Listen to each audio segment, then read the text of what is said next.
Hey, lackey, wake up. Pain should not exist.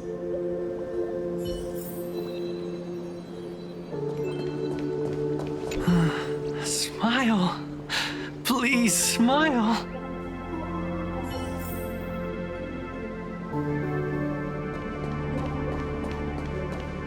The laughter. Don't let it stop.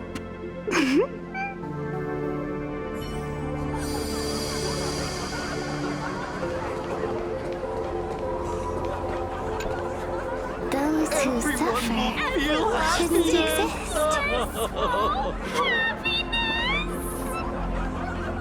What the heck happened to these people?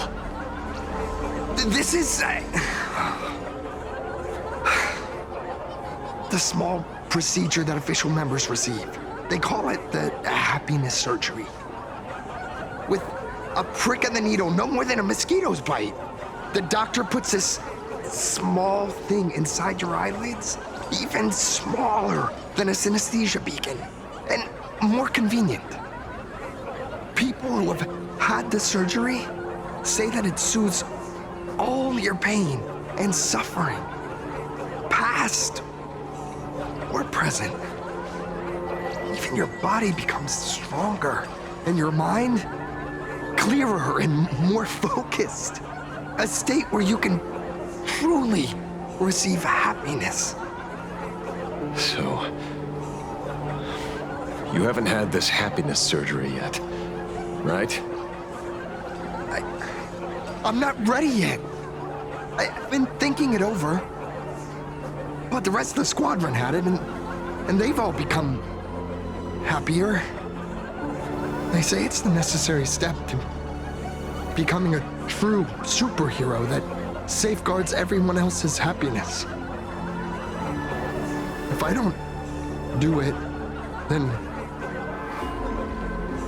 do I still deserve the name Cinderborn? Mr. Ashvale? What should I do? The surgery won't make you stronger, nor will it help you get your revenge. These guys on the floor are proof enough. Remember the hesitation and fear you feel in this moment, Magnus. If people simply erase their perception of fear and pain instead of overcoming them, then those people will never find true strength. Go now. I have some cleaning up to do.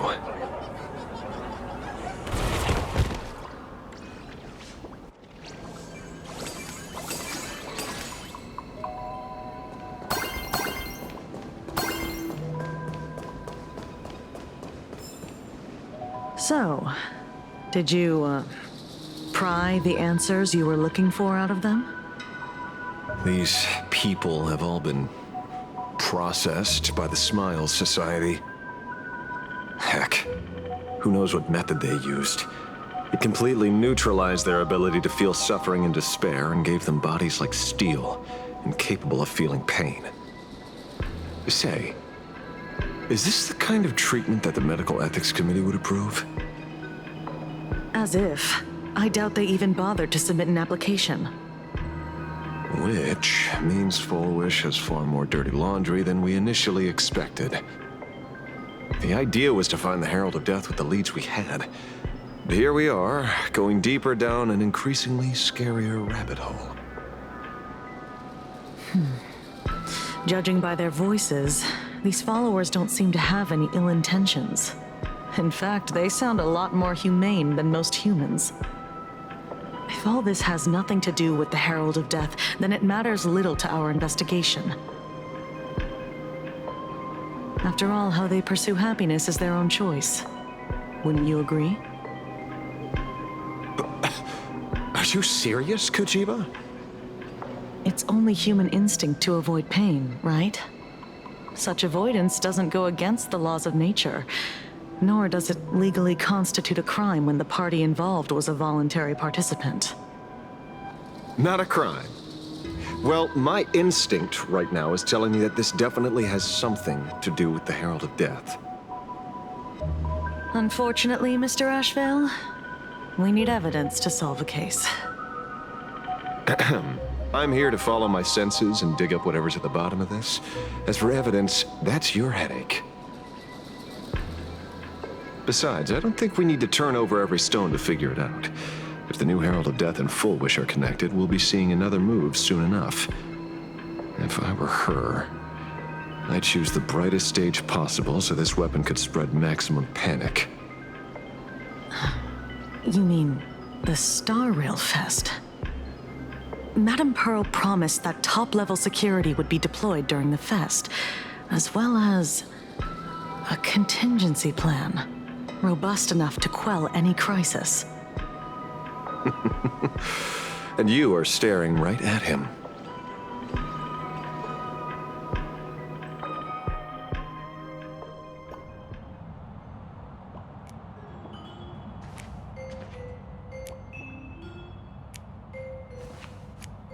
According to Sunday, the crow should lead me to Blade's whereabouts. Since it stopped here, that means...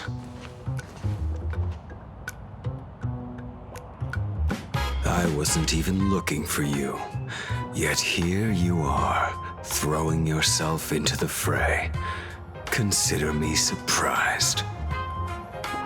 We haven't even settled the score over the mask you stole from the Sinwish Syndicate. And now you're skulking around and following us? What's your deal? What do you, or should I say, all of you, want? General Yao Guang of Yushui has come to this world and is looking for you. Dragons clash in the wilderness, their ichor dark and yellow. In her divination, you will become a slave to your own violence, bringing a catastrophic end to all. I am in that future as well. The only violence within you that comes to my mind is Shuhu. The emanator of abundance who resurrected time and time again. The monster who turned planets into living beings and merged billions of people into flesh spheres. The Xianzhou fears that he is using your body to resurrect himself. So, what's your plan? Kill me again. Oh my, things are getting a little heated. Should I get you both slushies? Thank you. I'll pass.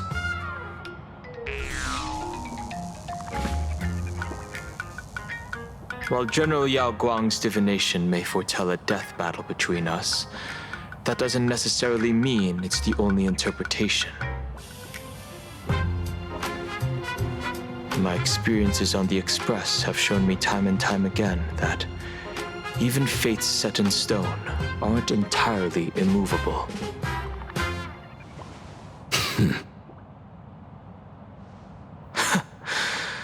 I have no intention of getting into a quarrel with you, but I need to make sure that the presence of the Stellaron hunters won't endanger my companions or the future of this planet.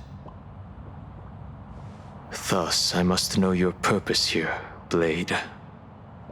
What has Destiny's Slave written in your script?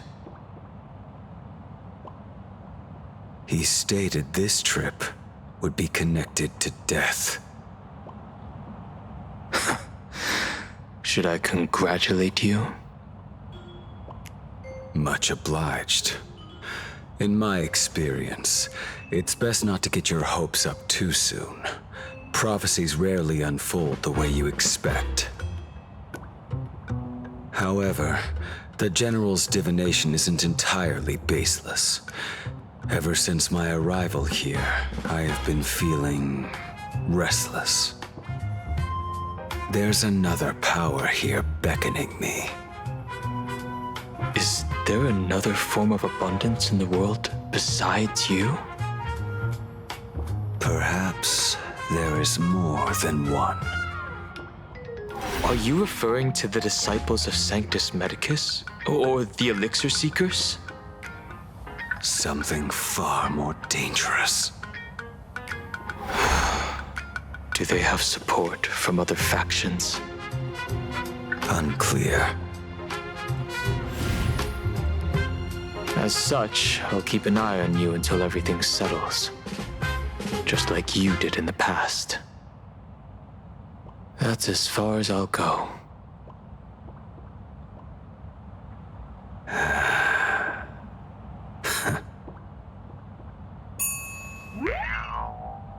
Did you two just agree to some weird collaboration before me? I'll leave that matter in your hands, Silver Wolf. I don't get it.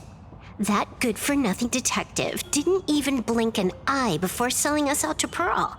And you still plan on working with him? There are things only he can get done.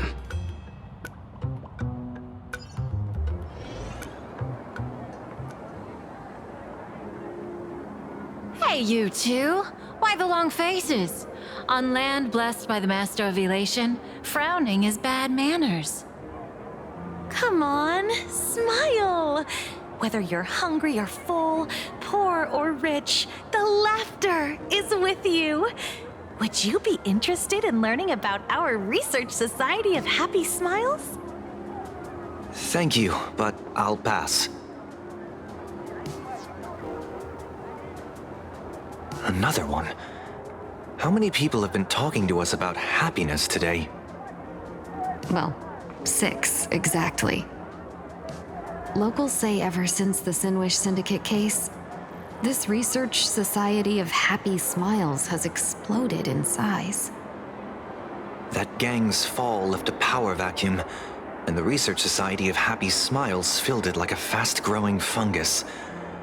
Even those who were once resistant or indifferent got swept up in it. I think I'm starting to get a better picture now. Is this, by any chance, tied to what you're preparing to do in the Phantasmoon games? Not only me. It might also be tied to the ominous fate General Yao Guang warned about. The one looming over this world. A few days ago, when I used the tuning power to help her intervene at SparksyCon, I caught a strange sound echoing in people's minds. A strange sound? Yes. Cheerful, happy laughter echoing in their heads. Oh, without those gangsters, this street's much cleaner now.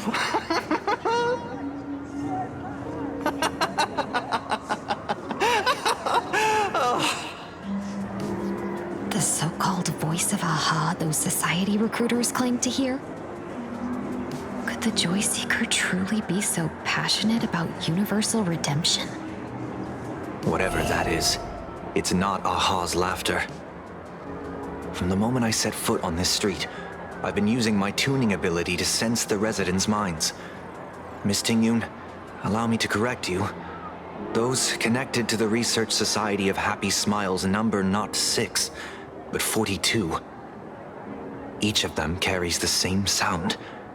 Identical laughter, looping endlessly like a broken record. Mind control? Or something worse? Are you trying to say that this is tied to the harmony? My apologies. I dare not make such wild assumptions. No, this isn't the work of any tuner. It feels like a barrier, born from the human mind itself, to numb the unbearable pain it cannot endure. Like a worn-out tape recorder hidden deep in the subconscious, repeating the same thing over and over. I am happy. I am happy. So, whose divine handiwork is this supposed to be now?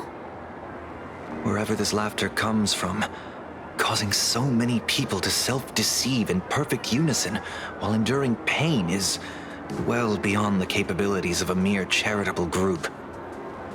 Beneath these calm waters, the undercurrents are far more turbulent than anyone imagines. The bad news just keeps coming. Dan Heng's gone off on his own, and Madame Yao's completely vanished. Can you still sense her? The bird I entrusted to General Yao Guang has seemingly gone silent. I can't share its vision anymore. I can't even feel her thoughts through it. But I know it hasn't faded. That means she's still in this world somewhere. Let's pray she returns soon, with some news to pierce through all this fog. Otherwise, this Arcadia built on happiness will crumble fast and fall into the abyss.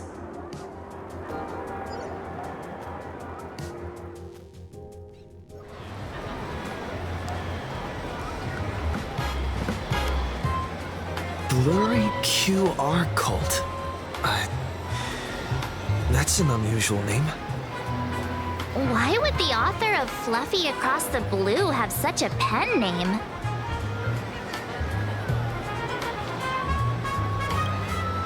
Really? A pen name often says a lot about its creator.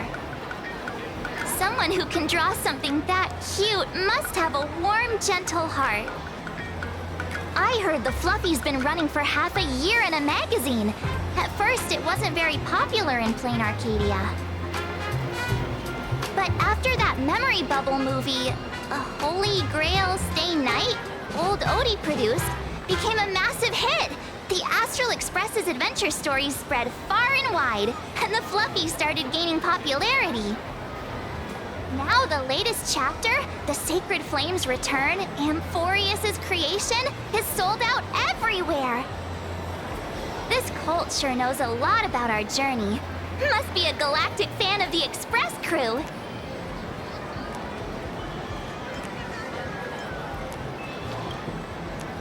Royalties? You're being way too practical. It's a comic where we're the protagonists. Someone's giving us free publicity. Can't you cut them a little slack? According to the address the Perlux employee gave us, it looks like we've arrived at a familiar place.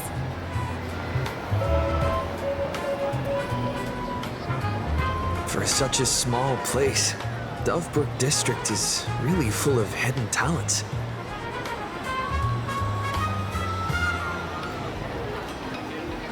Turn left at the first intersection, then turn right, go straight for 200 meters.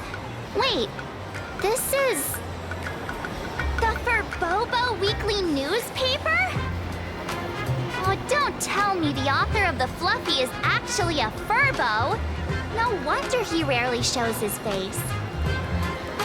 Come on, let's go upstairs. In the Research Society of Happy Smiles.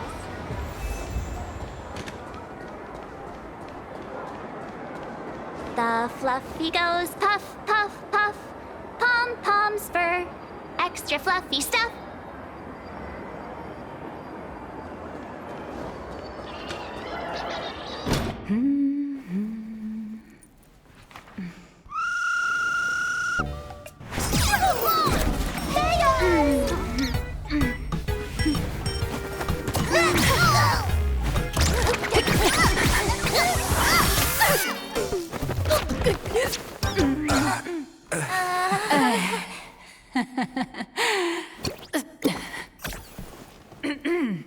Please come in. Let me guess. Your next line is... Why are you here?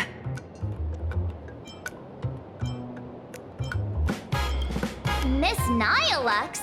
What are you doing here? What's the problem? I'm the magazine's founder, its president, and its editor-in-chief. It's only logical that I'd be sitting here. $1 million? President Nihilux has already been behind on behind on everyone's wages for months. If it weren't for the money, who'd risk their neck being a tabloid journalist, sneaking photos of the bigwigs on the Astral Express?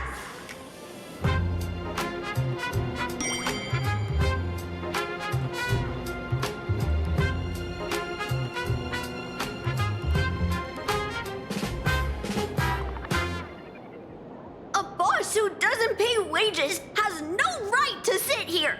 They belong in the underworld. Idiots. Without me, you'd all have been locked up in some Department of Aberration Defense painting prison long ago. And you still have the gall to demand wages from your savior. Have you ever heard of the sensational serial thief case, Phantom Furbomorph? It happened in the year 1996 of the Arcadian calendar. I'm sorry. I was wrong. I shouldn't have talked back. I'm sorry for being born a Furbo. Beep boop. Even if you've got dirt on us, making us work for free is way too ridiculous. We've had enough. We've overthrown the boss. We've got a new president now. Please stand up for us.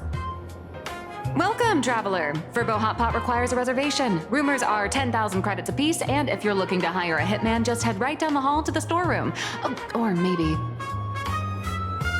you came to meet the brilliant, charming, and universally adored blurry QR cult. Well then, truth be told, that person is actually...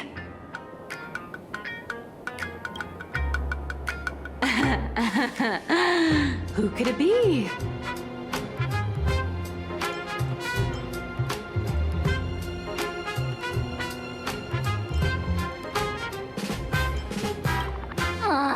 Even more non-existent memories. What are you even talking about? Once you rule out all the wrong answers, only one truth remains. The only one here who can actually draw is you, Nihilux, your blurry QR cult.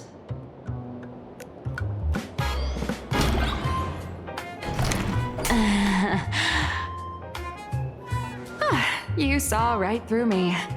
As a reward for seeing through my disguise, how about an autograph or a photo? Allow me to reintroduce myself. I'm Nihilux. You can also call me by my pen name, Blurry QR Cult. Aw, no wonder you were tagging along back at Perlux Tower, acting like you knew us so well. Wait. This blurry QR cult persona isn't a fake, is it? Identity is just a mask and a body. Real or fake, it's all in how you see it. At the very least, for now, there's no other blurry QR cult around who could show up at Star Rail Fest for a live signing and hype up the Astral Express, right? So, you already know why we're here.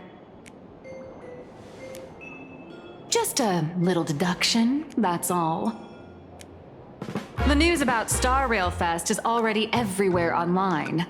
Knowing how that perfectionist Madame Pearl operates, she's definitely pulling strings to make your collaboration a success. Naturally, having me step in was part of her plan. If that's the case, will you... That said, I'll have to respectfully decline. Not to brag, but Fluffy Across the Blue is ridiculously popular in this world. If tickets weren't limited, the line would wrap around the planet twice and a half. That's not a signing event, but a public execution, right? Yeah, that does sound pretty horrifying.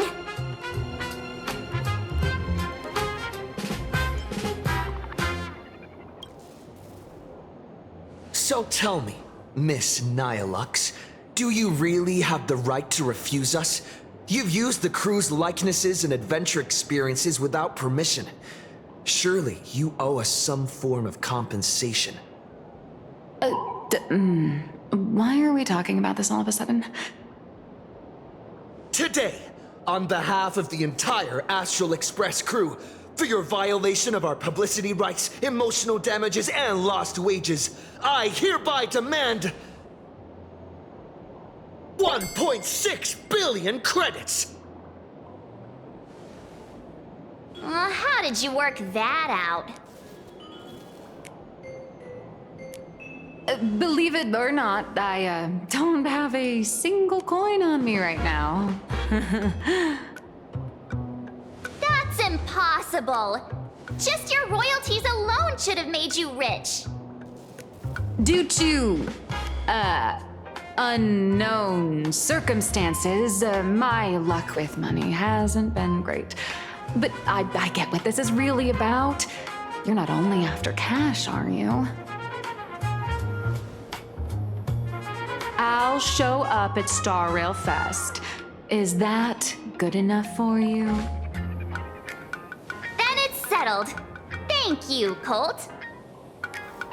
That said, I also hope the two of you, as the original inspirations, will take some time to familiarize yourselves with Fluffy Across the Blue before attending the exhibition, so you won't be caught off guard by fans' questions. Time to attend Miss Nilux's class. Please follow me.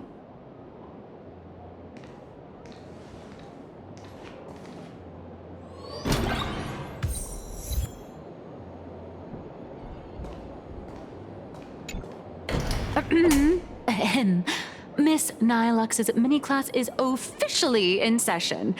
If you have any questions, feel free to ask at any time.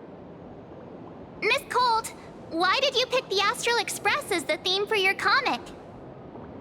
Well, I'm all about realism, but sadly, my previous works like Acheron's Godslay, Galaxy Ranger Saga, and dozens of others all got canceled. If you hadn't beaten Iron Tomb and boosted its popularity, this one would have been canceled too. Let's not ask sad questions, all right? Sorry. All right, pay attention. The cute little critter in the center of the image is Baseball Raccoon, the main character of Fluffy Across the Blue. Just recently, March Bunny and Woof Woof Dawn found him in a trash can. At that moment, a terrifying monster is causing havoc on the space station. It tries to spit fire at Baseball Raccoon, but the flames don't burn through the trash can. Instead, it sets the trash on fire, and the stench knocks the monster out. Miss Colt, why is he the protagonist? Readers today value immersion, and a character who has no memory of their past is, of course, the best choice. I don't know anything about my past either, so why didn't you pick me? Even though Little Raccoon joined the Express the latest, he's left behind so many stories across different worlds that there are even rumors in the Luofu's prison about him beating up alien life forms. With material this crazy, not making it the main character? I might disagree, but AHA absolutely wouldn't.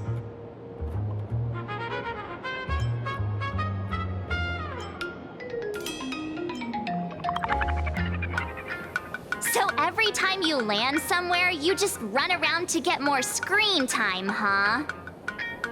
March, the Fluffy is just a comic.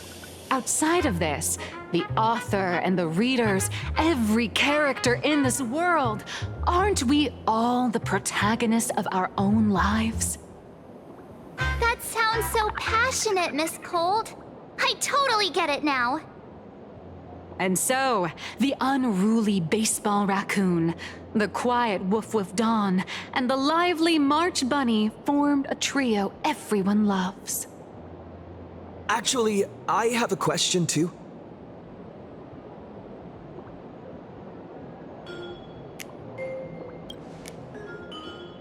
Ever since I got punched in the face by sales numbers, I've grasped a universal truth. In today's world, fluffy, cute animals are always a crowd pleaser. Seriously? Even I feel like I can't compete with Pom Pom's cuteness. Designing the adult versions took some work. After defeating the monster, Baseball Raccoon accepted an invitation from the other fluffy animals and boarded the Fluffy. Here, the protagonist meets 3 big animals with distinct personalities. First, the adorable and universally loved conductor, Pom Pom. Beside them is the elegant navigator, Miss Hime-Cat. I know! That's Hime-Cat! Her original inspiration is Himeko. Oh, please don't tell her! And the big brown dog on the other side, see? His name will shock you. That's right, he's... Mr. Yang! Just Mr. Yang. Your taste in naming is indeed extraordinary. Anyway, the 6 fluffy little creatures boarded the Fluffy Express and set off on their journey. As for the plot, it's pretty much the same as what you've all experienced, just with a bit of artistic tweaking to suit Planarcadia's audience. If you don't stitch in a few local elements, no one's going to be interested. In the comic world, which is even more cutthroat than the Phantasmoon games, if you don't cater to the reader's tastes, it's nearly impossible to survive. Once upon a time, great comic artists had the luxury of 100 chapters to build things up. Now, if you don't hook readers within 100 pages, you're done. Readers today are hard to please, and authors have to come up with ever more shocking and sensational material. Doesn't this remind you of the Phantasmoon games? Looks like you're all familiar with the characters from the Fluffy. Now, let me talk about some of the creative challenges I'm facing.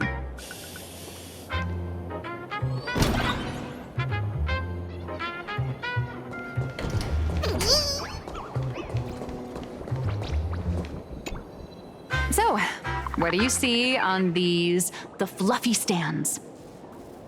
It's him, turned into a cute little animal?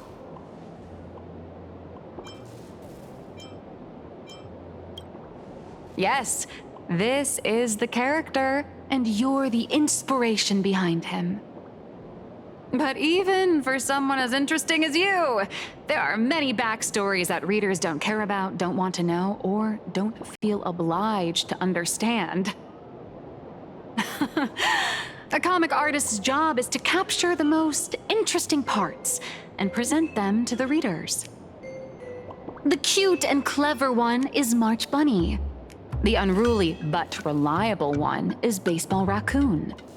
This is what we call a concrete archetype paired with an abstract character. And the abstract side of a character will only be further simplified in the eyes of the readers. So, how do you think the readers across the universe view you nameless?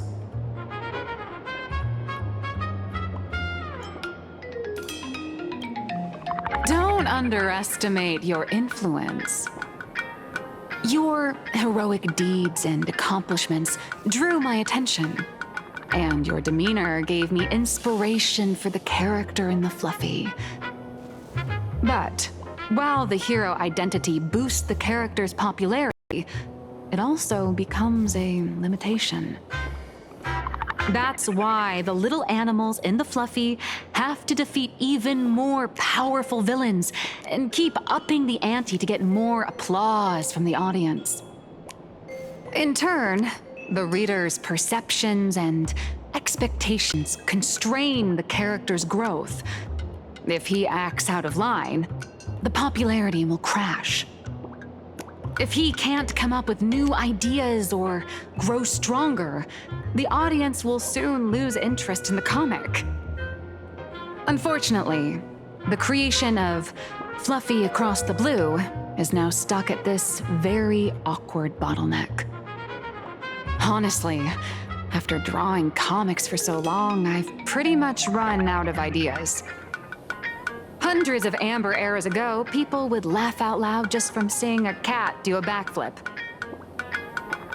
Now, to get the same kind of enthusiastic reaction, you'd probably need to have that cat fight a Mechatron in a one-on-one showdown in Perlux Tower.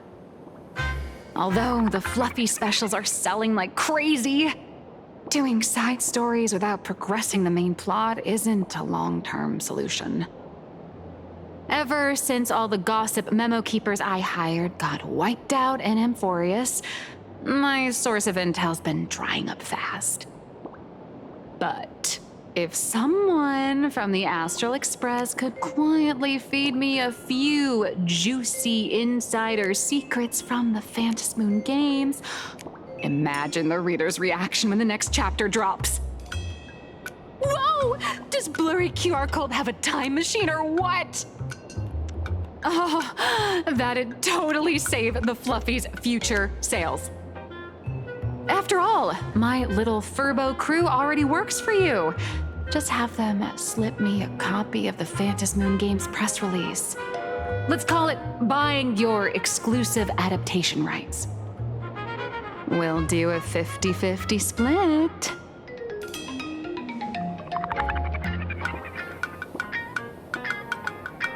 I've already figured out how to spend the royalties. First, I'll buy Pom Pom 10 new outfits, then get Himeko a brand new coffee machine. And after that... All right, since we've got the profit split sorted, looks like my creative block won't last much longer. Just wait for my appearance at Star Rail Fest. Star Rail Fest, a grand event that gathers millions of eyes and an inordinate amount of wish power. And under all that attention, the dark forces coveting the Master of Elation's blessing are bound to surface. Heroes and devils dancing together in Planarcadia. Tell me, is there a better source of inspiration than that? My hero, don't let us down.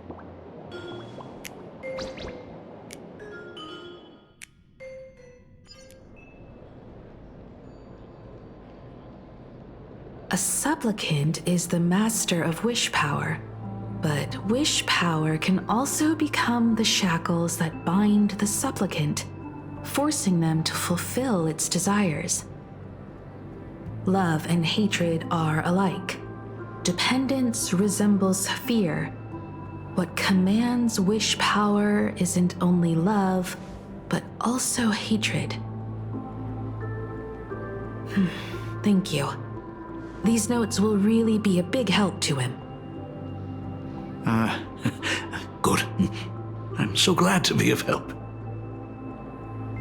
For generations, many members of our family have attempted to enter the Phantasmoon Games, hoping to rely on the Aeon's immense power to lift the curse afflicting the Graphia bloodline. Some came close to the mask, but could only watch as history passed them by. Others wore it, only to fail in the end. That was until 400 years ago, when your great-great-grandfather Hero won the Phantasmoon Games and successfully gained an audience with Aha. But the family's curse was not broken. In his notes, he wrote, "Just as the god of destruction cannot cradle a bouquet, so too is the god of elation powerless against a curse. Such is the cycle of cause and effect." Father, are you wondering what it was that healed me? I know you're keeping something from me. But I don't care what cured you 15 years ago. As long as you're alive, I can wait until the day you're ready to tell me. Still, as a father, there are things I must say, even if you don't want to hear them. As an artist, I'm fascinated by fleeting lives. How they struggle, suffer, and in doing so, reveal a brilliance worthy of time's memory. But as a father, I can't stand by and watch my daughter walk into tragedy. I bless you to be a hero, to welcome the same end as Akivili. Those are words I could never speak. The road ahead is shrouded by uncertainty, and that's why someone must take the first step to trailblaze a path others can follow.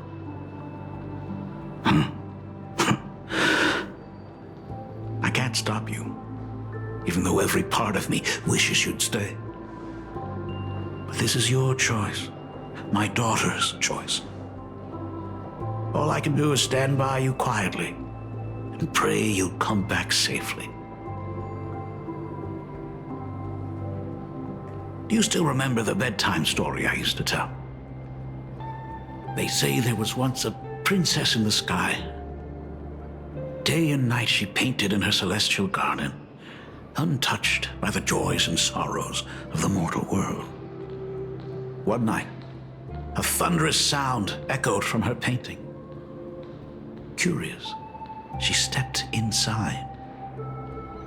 Through seas of flowers, across mountains, until she reached the world's edge. There stood an ancient tower, so tall it pierced the heavens, so vast it seemed to hold the universe itself. Climbing the endless staircase, the princess reached the summit, and from there she saw the world beyond her garden. In the distance, she heard cries, the voices of people burning in raging fire. From that tower of infinity descended the world painter to walk the mortal realm. With a single stroke of her brush, she brought forth 1,000 imaginae, turning the tide against destruction. To go where there are cries, to go where there are flames. That is the meaning of Murata. But beyond the family name, my interpretation of our ancestor's name, Graphia, is also the hope I place in you. Himiko, whatever choice you make, if this is truly what you want, then go. Use those steps blazed upon trails to paint the world as you see it. Thank you, Dad.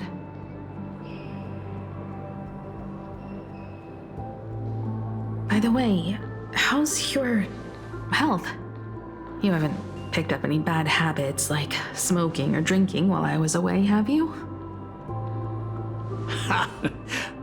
As the Dean of Graphia Academy, I still have to set a good example for my students. It's just, my tendinitis keeps acting up. My herniated disc is getting worse. Himeko, how long will you be staying? At least until the lunar cycle shifts. I'll stay here in Planarcadia until then.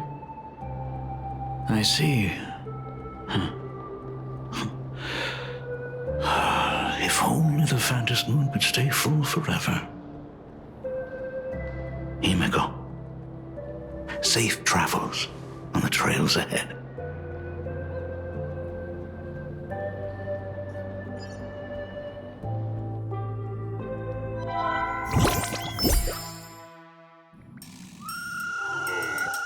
Hello, everyone!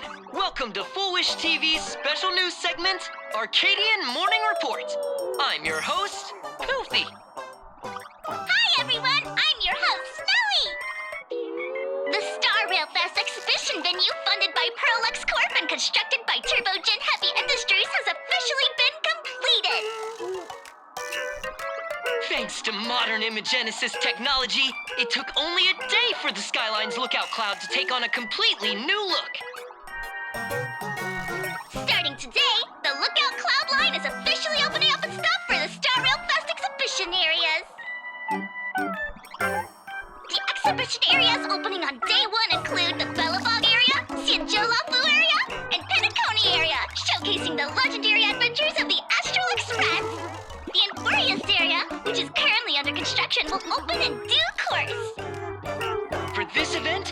Starbucks cordially invites several crew members of the Astral Express to visit and be interviewed, including the Trailblazer, who recently joined the Phantom Moon Games as a supplicant. That is certainly something to look forward to. I heard Perlux has also invited Blurry QR Cope, the author of Fluffy Across the Globe, for a signing session. It'll be the first time the author reveals their true face in public. An exhibition to gather wish power. Now that's an interesting scheme. Leave it to Pearl to come up with such a bizarre idea.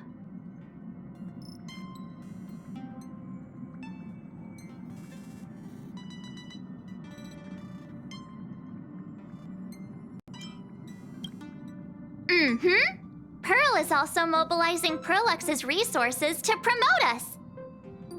When I talked with Pearl, I shared with her the idea of becoming a sail, advancing and retreating together. This collaboration could truly bring out the best of our respective strengths. Sometimes I wonder if Jade invited us here with the intention of giving her colleagues a winning edge in the Phantom Moon Games. For Pearl, this Ionic game is probably also a good opportunity to observe and study the way we operate. Though, compared to our usual opponents, this Intellatron executive is a surprisingly rational decision maker. Her proposal for cooperation seems more trustworthy than most. It's not rationality that concerns me. It's the irrational factors. Exactly. News of the Dovebrook bloodbath has already blown up online. The Department of Aberration Defense tried to clamp down on the rumors, but plenty of people are still linking it to the Herald of Death from 15 years ago. With such a large crowd gathering there, this exhibition could very well become a target for the new Herald of Death. Pearl must have contingency plans for situations like this, right? That old guy? No way! Whatever Pearl has planned, we must consider the possibility that the Herald of Death might attack the venue. We won't just be there to showcase the Astral Express to the people of this world. We'll also need to stay on high alert for any suspicious activity. It's about time. You should get going.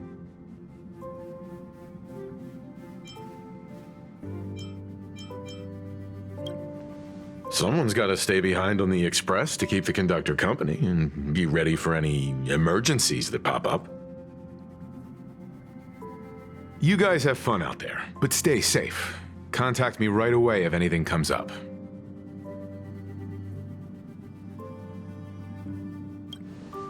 They're both out on a mission with General Yao Guang. Dan Heng is tracking Blade's whereabouts, while Sunday is working with Miss Ting Yun. Both of them are tied up. Looks like they won't be able to make it to the exhibition this time.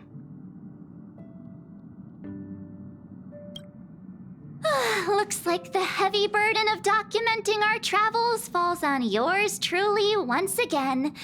I'll make sure to snap tons of pics so I can tell you guys all about the exhibition when we get back. Star Rail Fest, here we come! Dino Station! This place is rich with the sweet scent of flowers. Can we stay here for a while longer?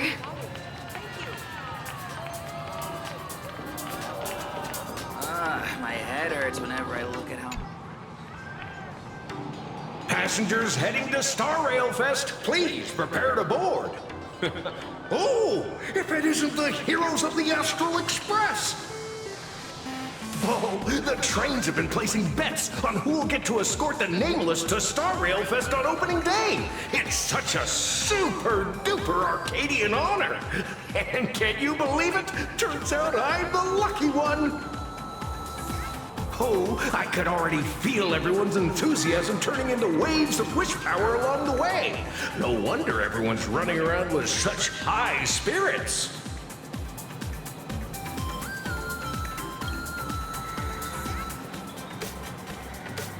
Ding dong dong! The express is about to depart. Heroes, please stay seated and hold on tight. This special train is bound for the Star Rail Fest exhibition. By the laughter above, may the smile of Planarcadia grace our faces.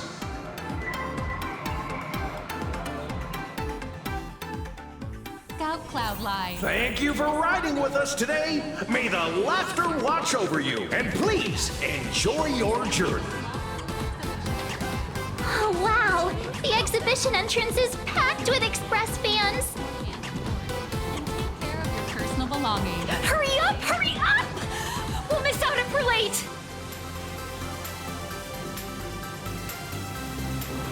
Are those hired cosplayers over there? Feels like the Express crew. Chat! I've made it in safely! For those who couldn't get tickets, you can catch the entire fest through my live stream today! Next to me is my partner. Wait, what are you doing? 'Tis I, Cold Dragon Young, Don Hung. Where'd you get that mask from? It looks so weird. Such trifles matter not. What doth matter most is securing the autograph of Master Blurry QR Cult upon this book of mine. The signing event hasn't even started yet. Besides, Xianzhou people don't talk like that. What's our motto? Through stars we soar! The Express is our home! One crew, one heart! We'll never roam! Wow! That's some next level fandom energy! Astral Express! We love you! We love the Trailblazer! Mark 7! And on! Astral Express! We love you! We love the conductor! Himiko and Wells! Oh, shh, this isn't Amphorius, you know. Watch what you say. The family's got ears everywhere. It's best if we keep quiet about Mr. Sunday while we're out in public. Want to take a photo together, Himiko? No, thanks. I'd take tense negotiations with Pearl over getting mobbed by my own fans any day. Who'd have thought there'd be social situations that even Himiko's afraid of?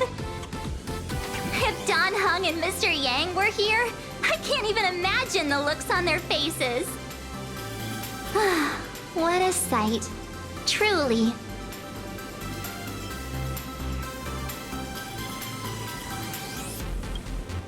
Exactly. That's just how we roll. So many fans out there. Even more than the crowd that came to welcome us at the station when we landed. It's kinda going to my head. Oh, hold on. That's not good. We need to be on high alert. Who knows if that supplicant is hiding in the crowd, plotting something against us and our fans. So, I'm gonna brave the danger and check things out myself.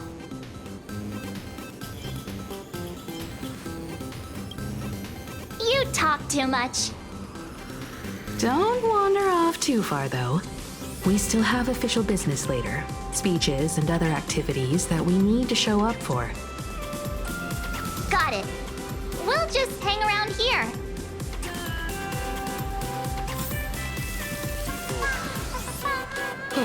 That express boy is here! Quick, get ready.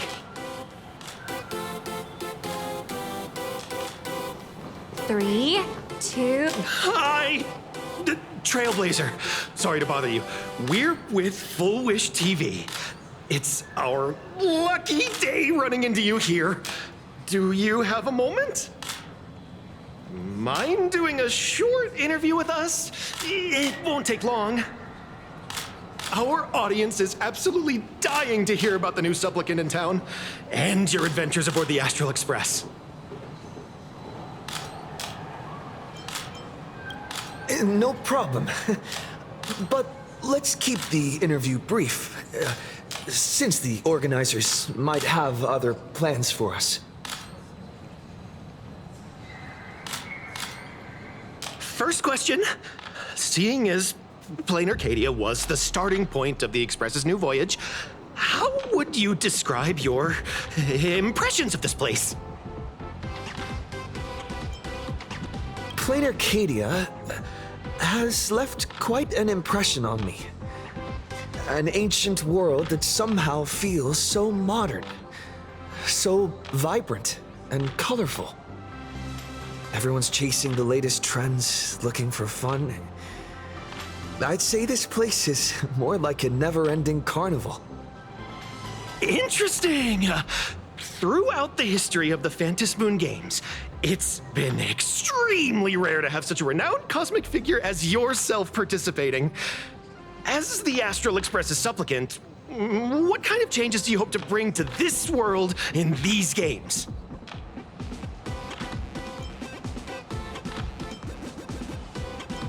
I'm just a passerby. Who am I to change this world? But if I can, I hope to show everyone the spiritual strength of what the Trailblaze represents. That's an impressive answer. Speaking of which, after joining the games, you immediately went to defeat Miss Sparksy, who represented the Masked Fools.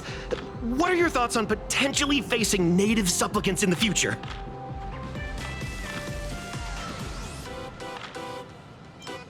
Sparksy gets her kicks through chaos and madness.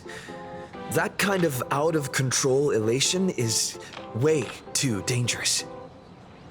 As for the other native supplicants, as long as they don't make the games dangerous, I'd rather cooperate with them than defeat them through violence. Speaking of local supplicants, we've noticed that Star Rail Fest is Perlux Corp's way of rolling out the red carpet for the Express. There are rumors that the IPC is also sponsoring the Express. So, I have to ask, are you representing the Express or the IPC in these games?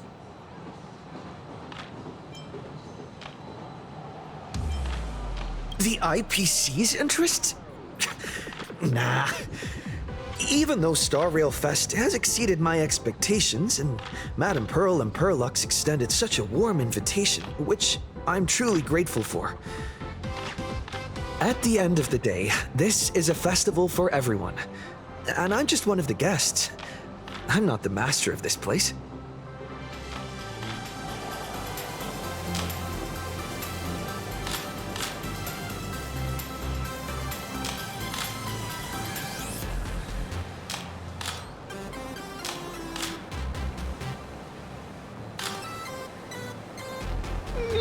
Thank you for your valuable time. We won't keep you from your plans at the exhibition any longer.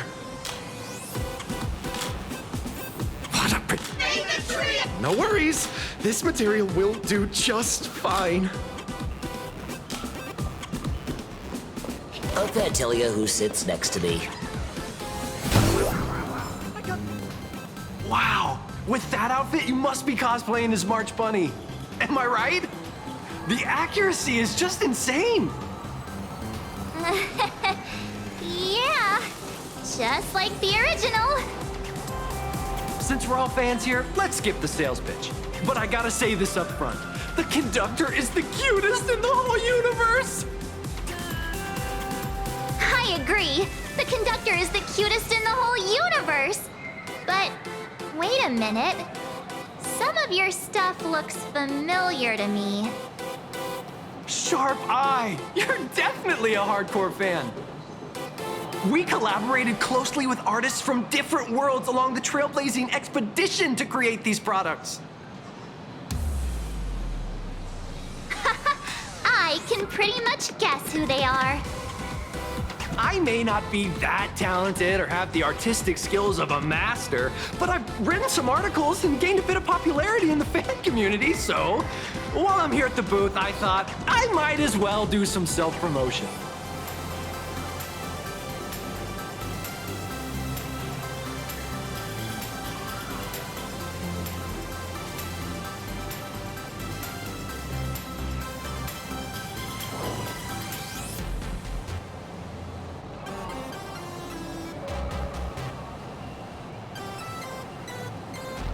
If any of you happen to be super hackers, space warriors, spirit whisperers, or those cursed by eons, come find me.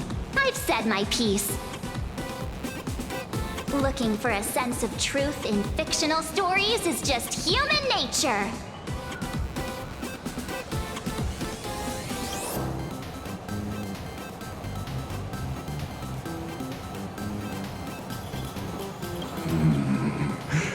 Rupert II, wise throughout the universe, profound in his insights, was bestowed the title Profound One by Noose.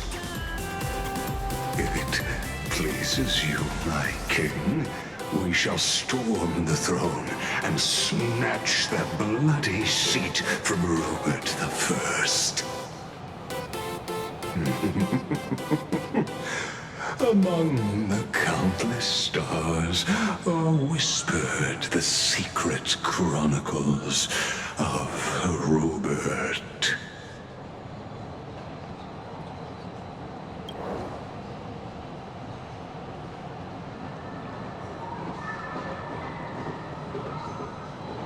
Our destiny lies only among the Sea of Stars. On June 1st, year 40,000 of the Trailblaze Empire era, at 2:55 a.m., Wat Yang's life came to an end at the age of 33. 3 minutes later, he sat up again.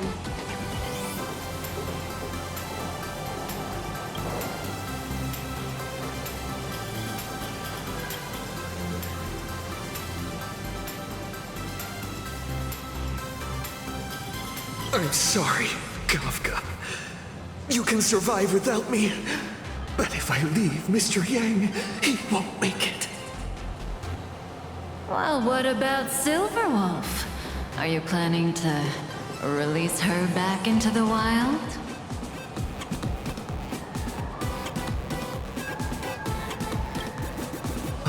The folks here seriously don't hold back. Nothing's off limits to them. Buy one item, get a free novel. It's a venue exclusive deal. First come, first served. Better act fast or you might regret it forever. When the fluffy figurines hit the shelves the other day, this mysterious old guy snatched them all up, saying something about using them as art references for students. He loaded up a whole cart like he was stocking inventory. Even the scalpers were no match for him, I'd say. Not long after he left, a girl with bunny ears came to buy figurines too. She was clearly a collector, buying complete sets of everything. Then she discovered that in every collection she wanted, there was one Hemacat missing. That old man bought all the Hemacats.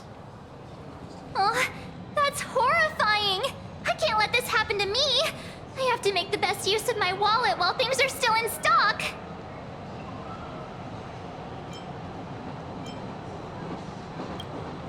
You know that feeling when you see some weird little gadgets and you just can't help but buy them? And before you know it, your whole room is full of stuff, so you have to secretly hide them under your best friend's big bed. Aw, this is not good. My wallet is trembling. My pocket money is crying out in pain. I need to battle against my own instincts for a bit. Go look around without me for a while. I'll come find you once I'm done with this battle. Just don't wander too far, okay?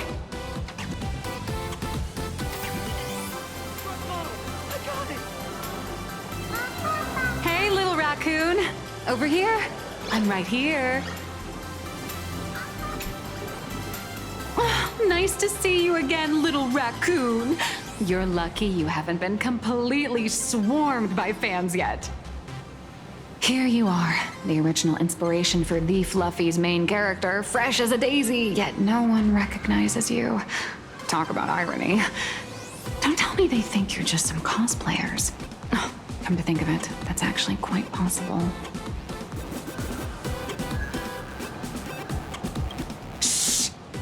your voice down. I'm afraid of being swarmed by rabid fans. It's honestly heartbreaking that the organizers only gave me this dinky little booth. I was hoping for something more prominent, like a spot on the main stage or something.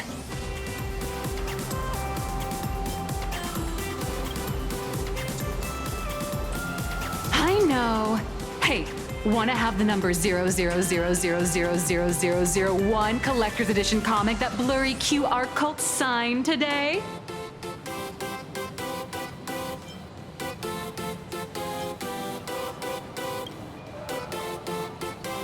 Ever heard of wishful thinking? Besides, what's wrong with selling a ton of copies? You're getting royalties too, you know. Hold up. What's this extra thing? Light sticks. The organizers gave me thousands of them and told me to hand one out to each fan who gets a book signed. They really know how to push someone around. I wanted to give them a piece of my mind.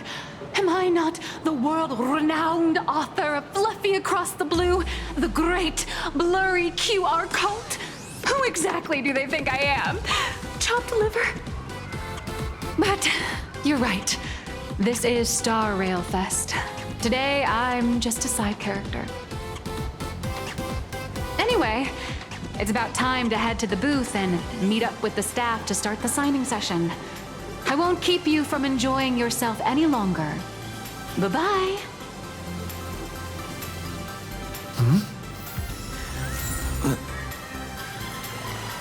Vanessa. What is she doing here?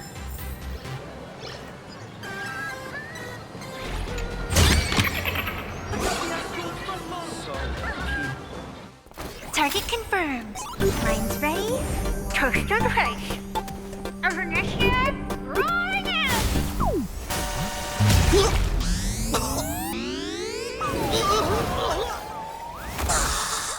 Did that guy just pass out?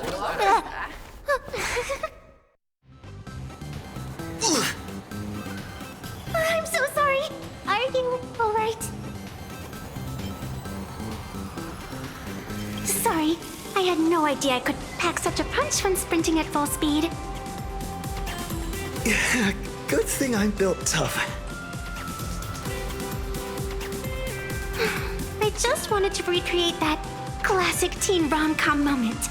You know, bumping into a schoolgirl running late with toast in her mouth. I'm really sorry. Why am I here?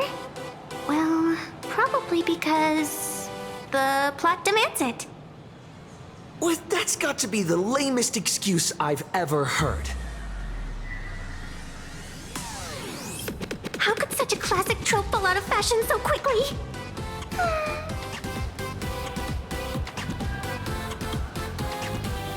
Hey, I helped you out during the Phantasmoon Games, didn't I? Is it really fair to glare at me like I'm some kind of villain?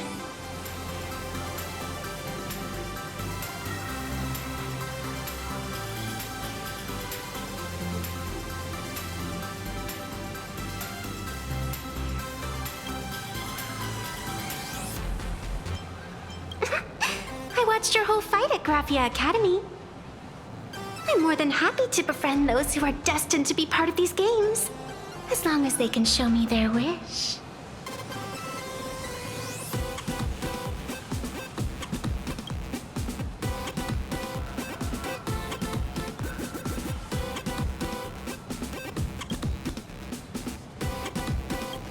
Of course not!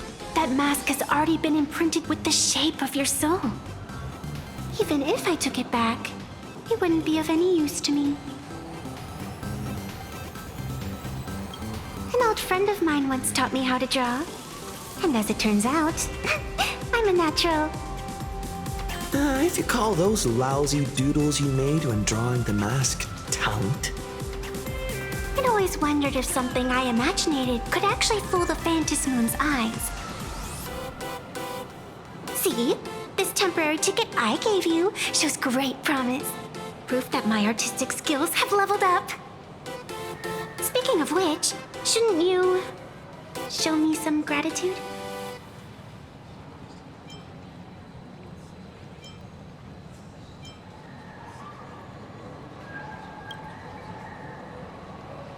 The scalpers are completely out of control. I couldn't snag a single ticket to the exhibition. Could you sneak me in?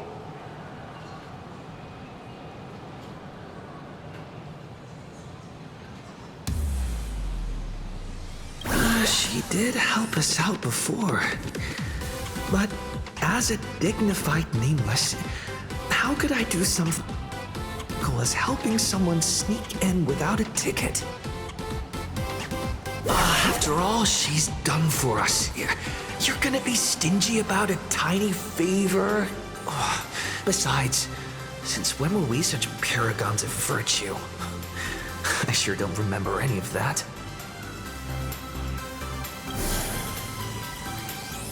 Huh?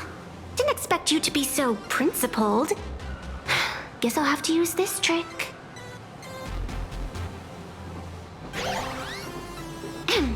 Little raccoon, I've actually been a huge fan of yours all along.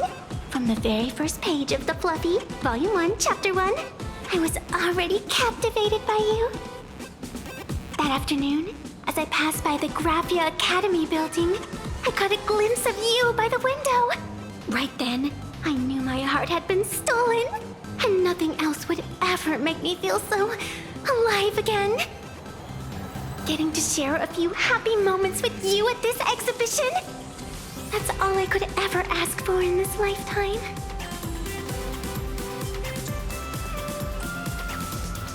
All right, I'll do it. Stop nagging already. Just as I thought. No one's immune to some good old-fashioned glazing. Let's go. We've wasted enough time. I need to meet up with my friends first. What should I get next? A baseball raccoon? March bunny? Or Wolf of Dawn plushie? Or maybe I should get an autograph from Blurry.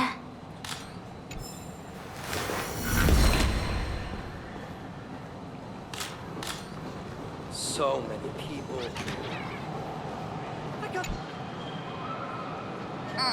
I tried, but I still just couldn't keep my wallet shut. Wait, that girl behind you looks kinda familiar.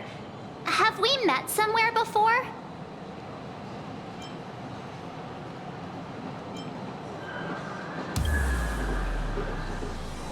What are you talking about?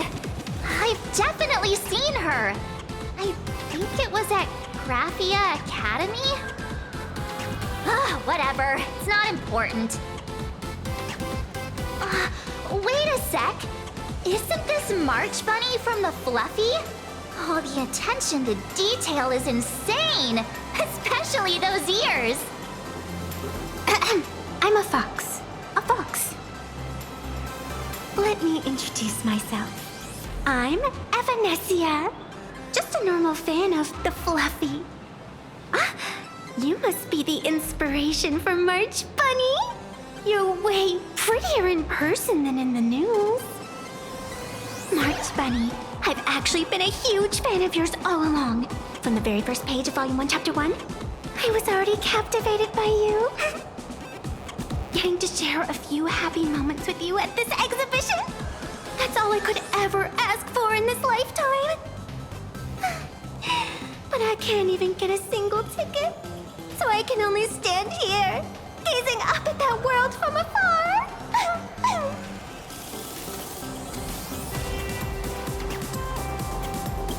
Oh, you poor thing. Don't you worry, I will definitely make your wish come true.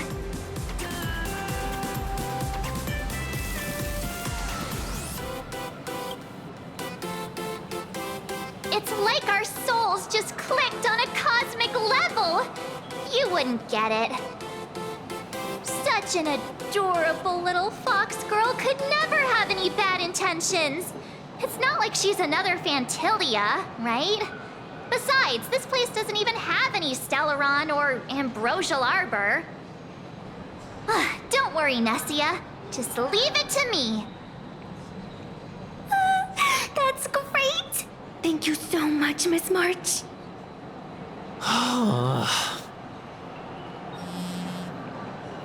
Himeko just messaged me. It's about time to head in now. I got it!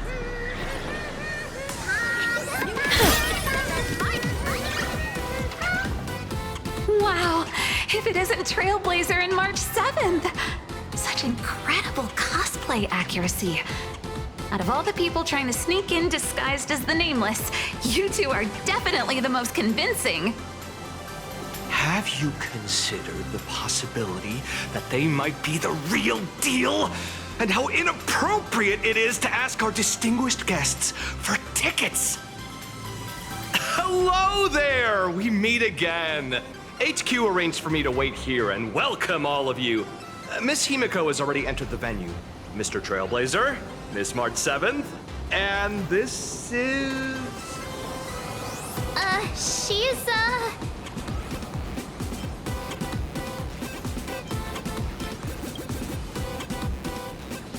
Hi, I'm Evanessia, the new pet aboard the Astral Express.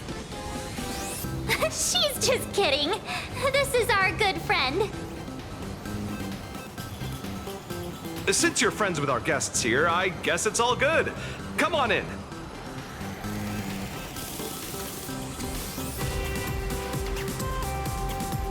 Ladies and gentlemen, the guests from the Astral Express are about to make their entrance. Get ready to make some noise!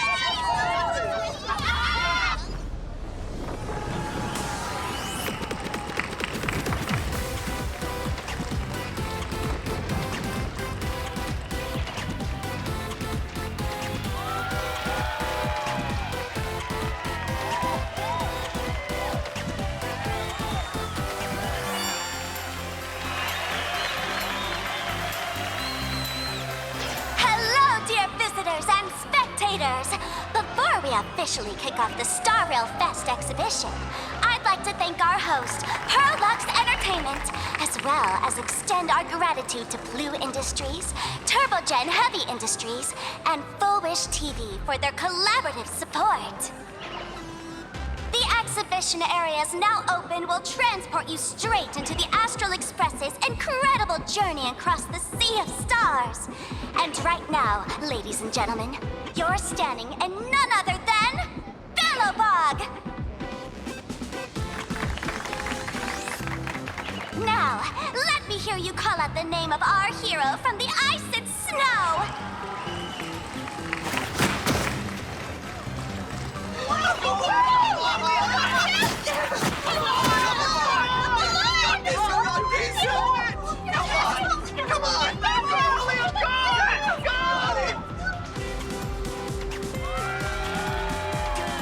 When I grow up, I want to be the Supreme Guardian and turn into a frost giant to fight those rampaging super ancient weapons. In my next life, I want to be the Supreme Guardian and turn into a magical girl to protect Planarcadia.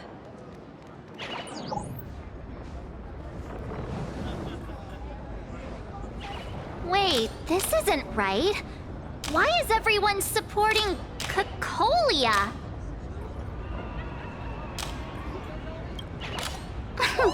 What's wrong with having the most popular streamer girl host the biggest event? Whoa, wait. Aren't you supposed to be on the Department of Aberration Defense's wanted list? That's right. So I'll have to go into hiding right after this job. Come to think of it, maybe I should lie low using my Sparkle identity. After all, what does Sparkle have to do with this Sparksy thereafter? Oh, right. Nameless. Won't you take pity on me and give me back my mask? In your dreams. Yoo-hoo! Since we have two Nameless from the Astral Express here with us today, let's kick off an exciting The Fluffy Trivia Quiz!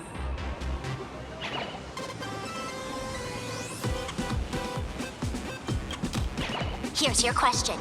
In the final chapter of the Fluffy's Bellabog arc, The Supreme Guardian's Bond, what did Cocolia summon to fight by her side? Oh, the Guardian Wand that could transform her into an ice giant? Ding ding!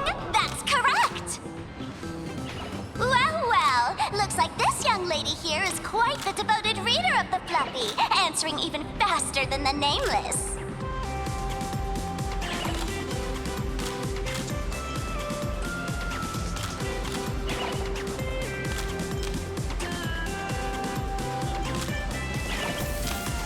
Those two huge chunks of ice were definitely quite impressive. What? And what's the deal with this ice giant? Sure, Cocolia can transform, but she shouldn't be anywhere near the size of the engine of creation. What? Lady Cocolia fought the engine of creation in her human form? That just makes it even more awesome! Ugh, but they didn't show that part in the comic. Next question. Before Cocolia was frozen in ice, what did she give to Baseball Raccoon?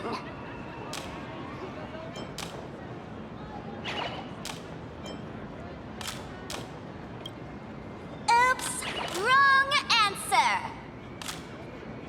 The Flaming Lance!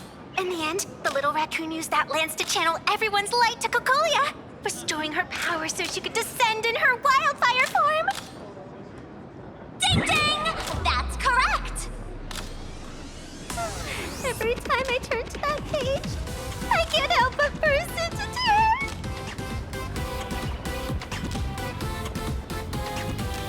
tears! Actually, I inherited this flaming lance from the previous Supreme Guardians when I got stabbed right through the heart. What are you talking about? In Bellabog's final battle, wasn't it like this?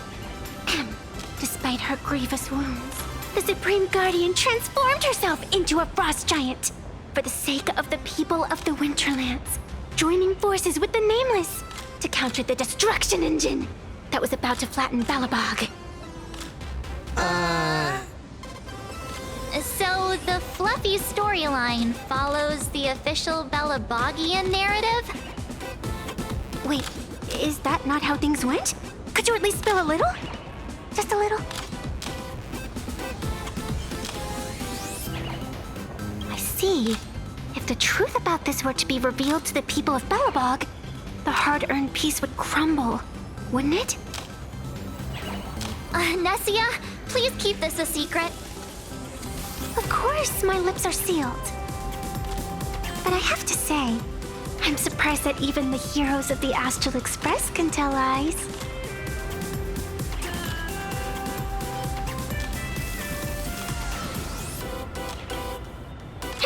Not really. They say lies don't last forever. And while Bellabog's future may be built on the lie, I hope it can endure for a long, long time. Because those people are all my friends. Thank you for telling me about this.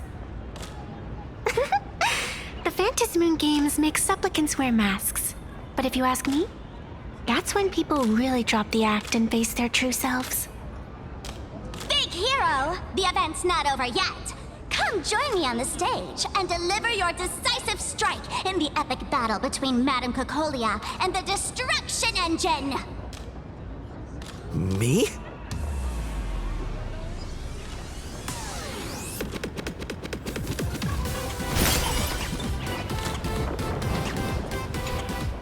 Madame Cocolia is in crisis! Hang in there, Madame Cocolia! Fear not, everyone! I can see our hero approaching! Today, we are honored to welcome to Star Rail Fest the hero of the Astral Express!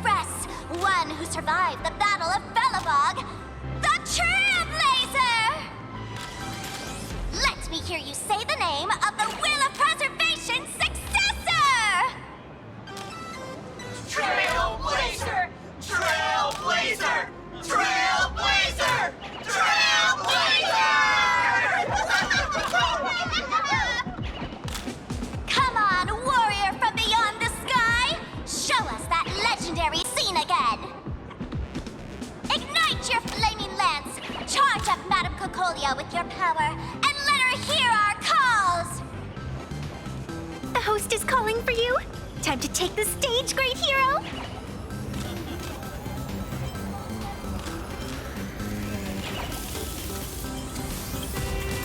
Oh, that's not fair! I don't use a flaming lance! Reenacting a legendary scene right here.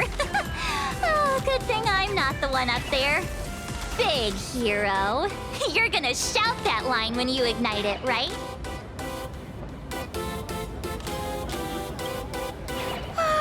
Of course it's Flaming Lance forward! You've got to shout it really loud! Flaming Lance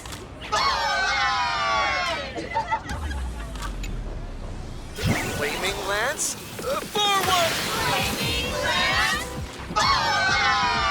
The spare tip has been ignited.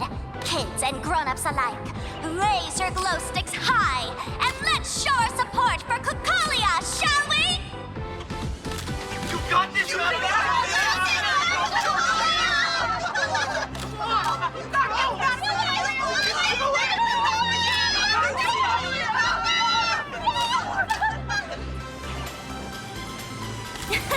Seeing everyone so fired up makes me want to join in on the cheering too. You've got this, Madame Cocolia! Don't give up, Madame Cocolia!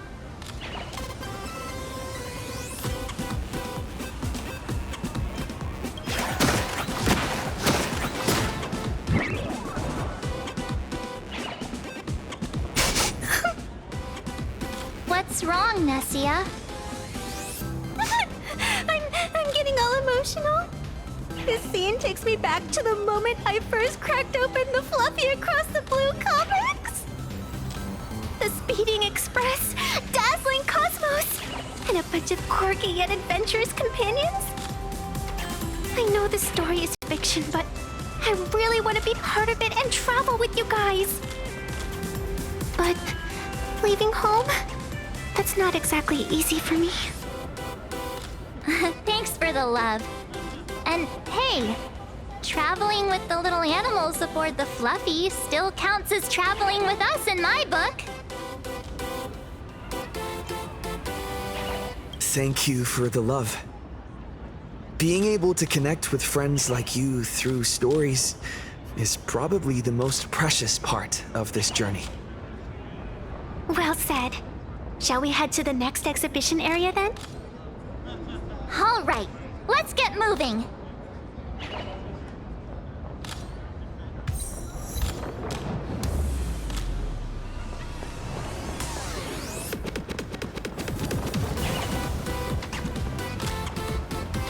Welcome aboard the Fluffy Shuttle Express. Together we'll trailblaze into the future. Next stop, Xianzhou Luofu Exhibition Area. Welcome aboard the Fluffy Shuttle Express! Are you ready to head to our next stop, the Xianzhou Luofu Exhibition Area?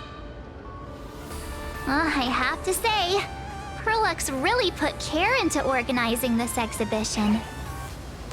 Oh, I wonder what attractions await us in the Xianzhou Luofu Exhibition Area. Welcome aboard the Fluffy Shuttle Express! Together we'll trailblaze into the future! Next stop, Xianzhou Luofu Exhibition Area!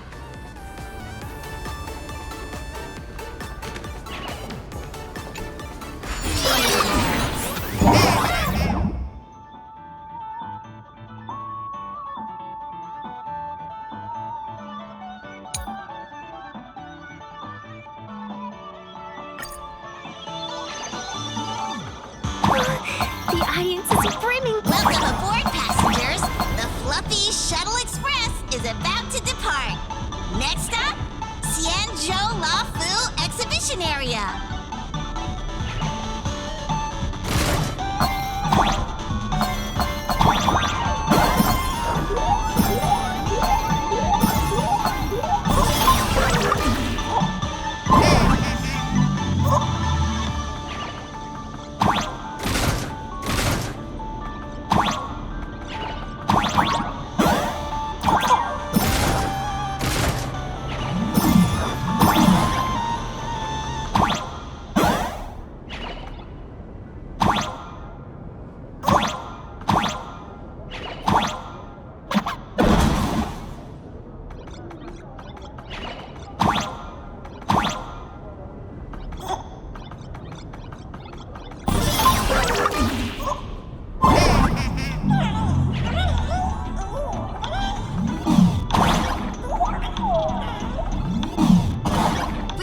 approaching the Xianzhou Luofu exhibition area.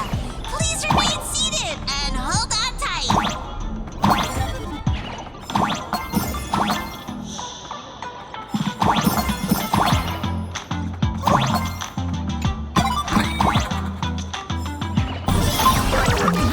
Welcome.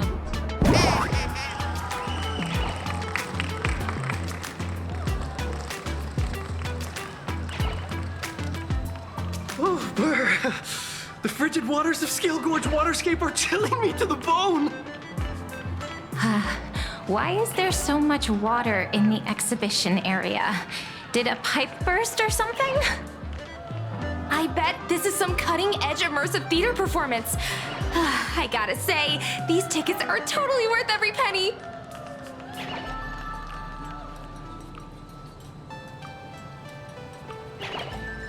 Based on what we saw in the Bellabog area, the Fluffy's adventure on the Xianzhou should be...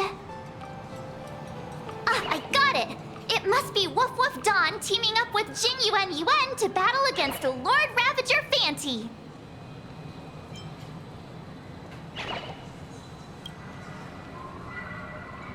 I'm so jealous that you guys still get to experience the joy of seeing the Fluffy for the first time.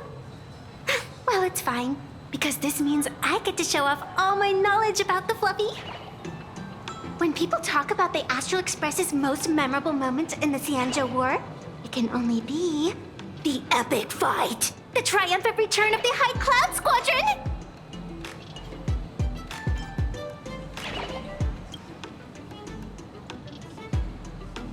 When people say squadron, they mean a bunch of superheroes teaming up. Did I get too excited? Sorry.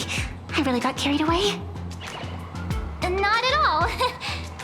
I'm guessing this High Cloud Squadron must be referring to the Xianzhou's High Cloud Quintet, right? Did a memo snatcher steal my memories? When we fought Fantilia, did we really have that many people helping us? 5 at once?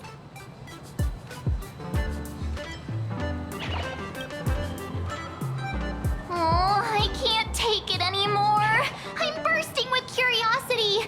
Quick, let's go inside and take a look.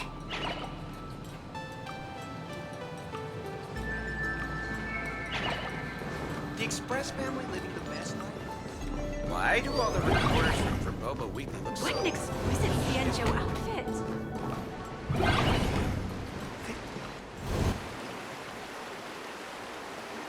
Holy moly, they nailed the Scale Gorge waterscape. The whole exhibition area is completely submerged. Little raccoon, I want to see that thing.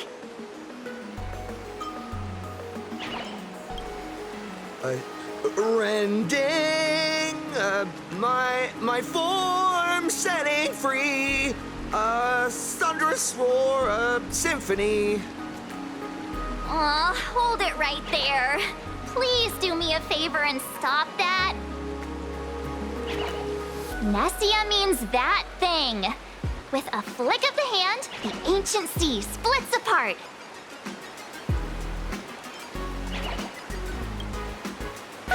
Wolf of Dawn, I've actually been a huge fan of yours all along. From the very first page of Volume 1, Chapter 1, I was already captivated by you.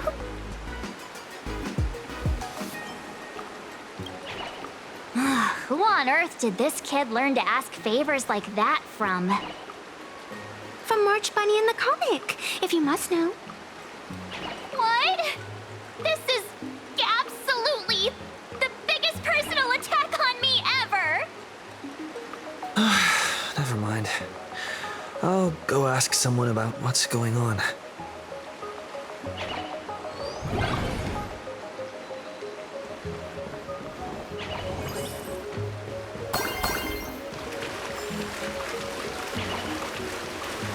Hey, host, this immersive theater is getting a bit too immersive, don't you think? Ugh, it's been almost 20 minutes. Where's the actor who's gonna split the sea? That's right. The script for this exhibition stage play was written under the guidance of the Xianzhou's legendary literary master, Mr. Cien. We guarantee you'll get an authentic recreation of the Express's most iconic moments.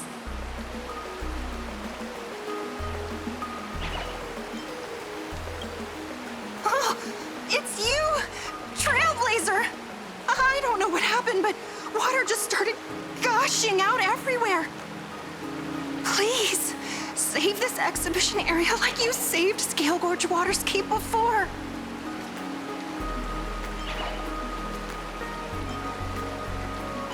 Alright then.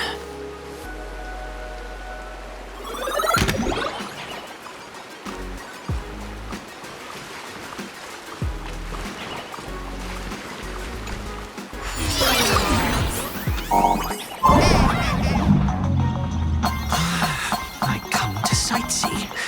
I do hard labor. I fix these pipes. All for the audience.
Never miss Dan Heng as much as I do now.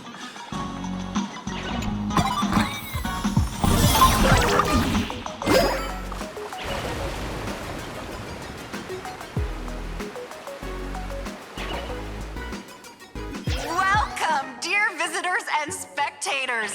At this moment, you've arrived along with the Astral Express at the ancient and mysterious Xianzhou! It's the Xianzhou Luofu! Oh, that's right. The Xianzhou Luofu Scale Gorge Waterscape! Let's give thanks to the Trailblazer, hero of the Astral Express, who not only saved the Xianzhou Luofu, but also happened to save our little venue today. Whew, and now, it's showtime! Adapted from the true adventures of the Astral Express, we present Battle at Scale Gorge Waterscape! High Cloud Squadron, assembles! Thanks to the support of Full Wish TV, we invited the 4 main stars of the action hero series, Daybreak Squadron, to perform in this show! And now, Trailblazer, please come up on stage and reenact that heart-stopping battle where you drove away the Lord Ravager!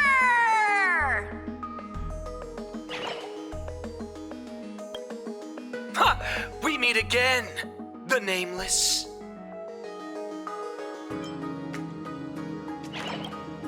I don't think that's necessary. Aren't we supposed to be the heroes of the Xianzhou? Why do the Xianzhou's heroes need to rely on others to save their land? Same as us. Shouldn't the heroes of this world be able to protect our own people? Can't we be the ones to bring happy smiles to their faces? Hey! What nonsense are you all babbling about? Is any of this actually in the script?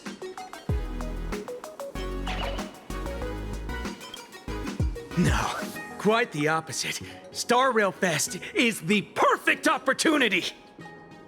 As supplicants stepping into the Phantom Moon Games, the Daybreak Squadron challenges you! You wouldn't back down now, would you, supplicant of the Astral Express? Die happy! This is amazing! Daybreak Squadron is even better in person!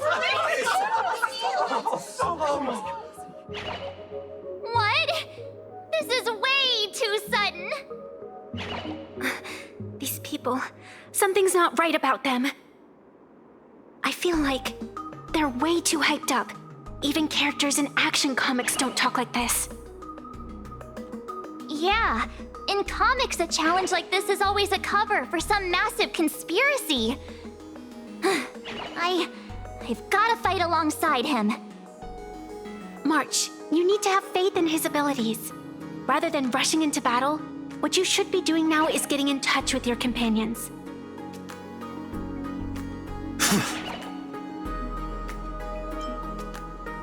This is Star Rail Fest. Even if you defeat me, you'll never gain everyone's approval. Boss, do we really have to do this? Gray, we've been putting on a show for long enough. Wasn't becoming a real hero what you've always wanted? We'll tear the legend of this outsider to shreds right here under the spotlight! Then everyone will see who the real heroes are! The ones who can truly protect their smiles! I accept your challenge, but do we really have to fight here? This is exactly the stage we've been waiting for! Let's do this! The Phantom Moon Games are a ceremony to bind those closest to elation. We'll show everyone the heroism of the Daybreak Warriors! Meet again. Routier, your time to shine. Embrace a new life. Night falls. Good night. Fighting the West Wind, away we go! Return to dust. Our bodies have been transformed, so we'll be just fine.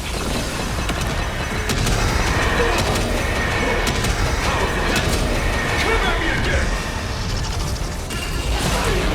You don't stand a chance against me. Dispel the gloom, restore the skies.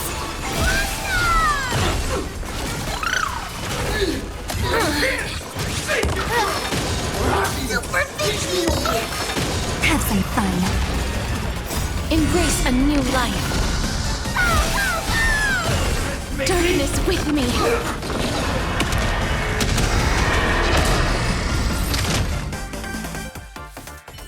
Have you calmed down now? Can we talk? Once a supplicant's challenge begins, it won't stop until one side falls. Don't get it wrong. This is just a prelude to the real showdown, witnessed by the Phantom Moon!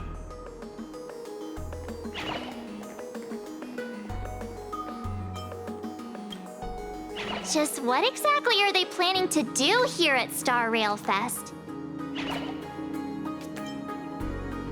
Is this the supplicant lurking beneath the surface that Pearl theorized about? But which of the 4 Daybreak Warriors is the supplicant? Well, judging from their strength, I think it might be the red one. Forget it. We should go check out what's happening outside the exhibition area.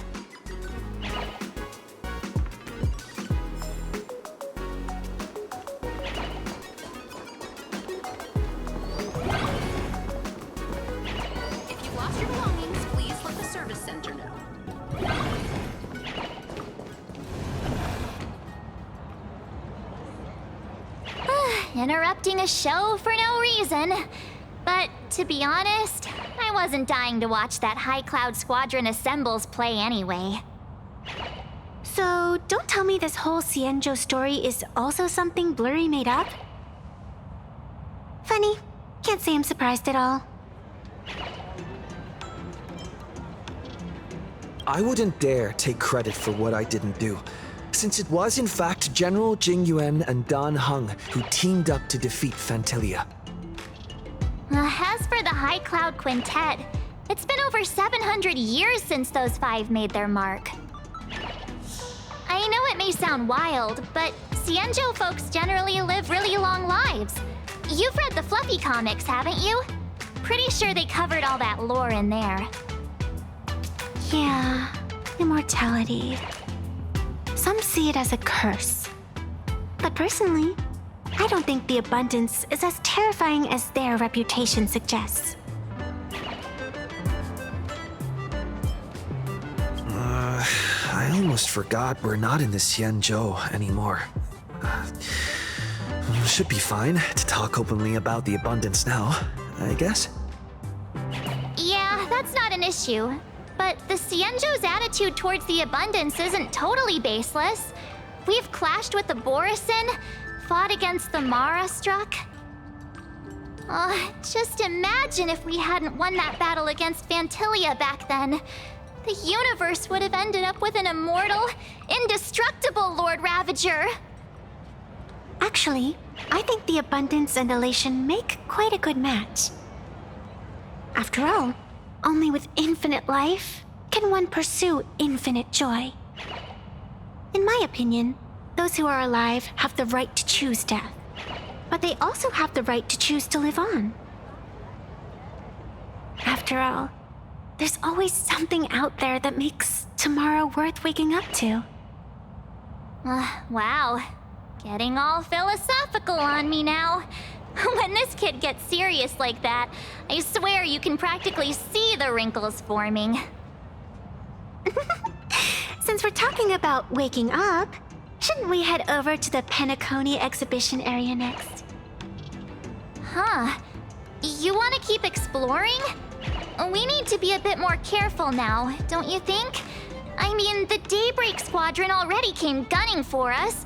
Who knows if there are other supplicants lurking around, just waiting to make their move. Oh, come on, March. Don't be such a worrywart. Didn't our little raccoon take out those guys in no time at all? Such reassuring words. Little raccoon, I've actually been a huge fan of yours all along. All right. Don't push it. Here we come, Penacony! Exhibition area!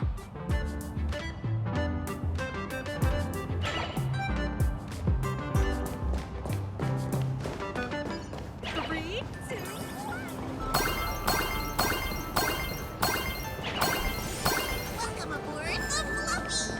Together! Himeko, you're here! Are you two all right? Will told me to watch the live stream, and I saw the Daybreak Squadron challenging him.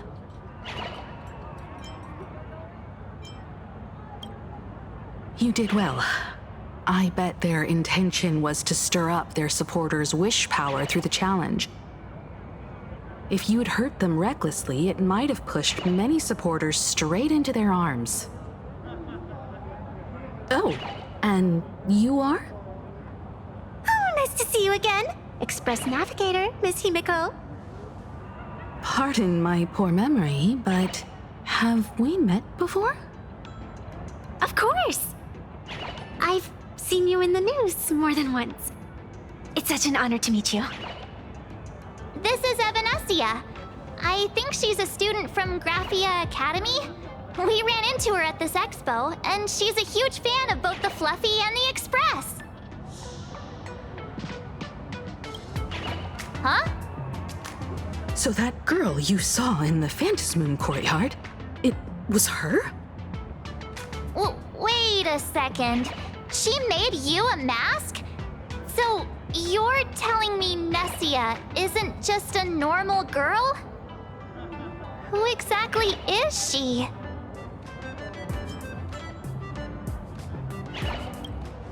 Who exactly are you? Me? I'm no different from you. Just a spectator of the Vantis Moon Games. Though I suppose my position is a bit special. I had so much fun tagging along with you two. Who would have thought that the Fluffy had such an interesting backstory? I think it's time to say goodbye for now. Are you leaving, Miss Evanesia? Now that my identity has been exposed, Cinderella's magic is about to wear off. And since this little adventure started on a whim, might as well end it on one too. Little raccoon, you can feel it, can't you? All that attention, all that joy from the exhibition. As you fulfill people's wishes, that power has been flowing straight into your mask. It might spark something beautiful, or plant the seeds of something sinister. Whatever you choose, I just hope you won't become a boring character. I'm rambling again, aren't I? Well then, before I go, let me break this awkward moment with a riddle. Do you know why flowers are so beautiful?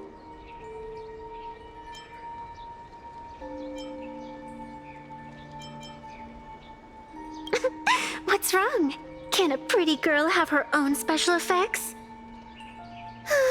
I know you're never serious about anything, so I guess I'll just have to answer my own question. Because flowers are always so fleeting. You left your own special effects behind. She's gone. Unexpected people and unexpected things always make an appearance in the Vantis Moon Games. Although, Miss Evanesia claims to be just a spectator. As someone who can create masks and allow others to become supplicants, there's no way she's just some ordinary girl. I just don't know what to make of everything happening to you.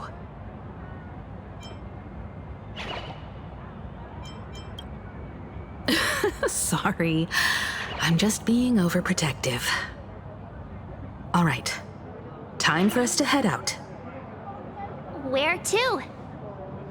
Let's continue forward to the next stop, the Penacony exhibition area. I have a feeling that the Daybreak Squadron's challenge isn't over yet. As the stars of this exhibition, if you left just to avoid conflict, all the spectators might think you chickened out and fled. Darn it! This whole Daybreak Squadron business has got me on edge. Somehow I can't shake the feeling we're being watched. Here's some good news. At least we aren't completely without help. Pearl's people are on their way to the Penacony exhibition area to join up with us.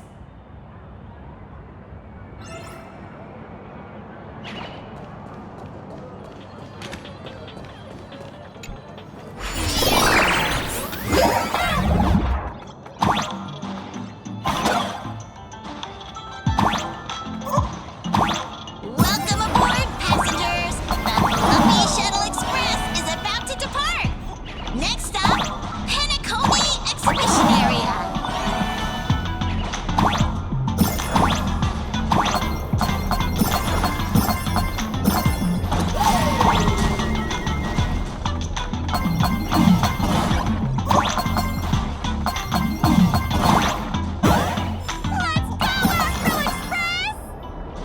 The Astral Express? Just another IPC lapdog. For Planarcadia! Let's go, Daybreak Squadron!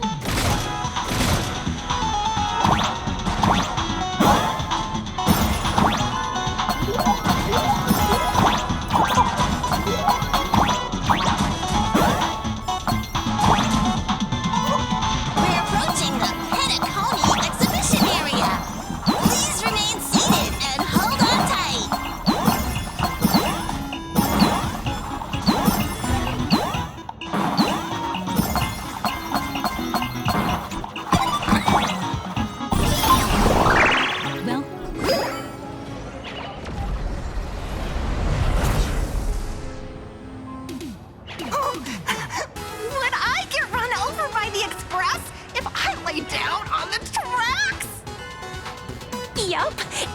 you'd get blasted straight into a comic book. Who knows? Maybe you'll be reborn as some superhero or something? That's what I call true happiness! It's hard to believe they recreated the scene where the Express crashes into the Great Septimus. All the previous exhibitions were so hilarious, but they really nailed the Great Septimus part.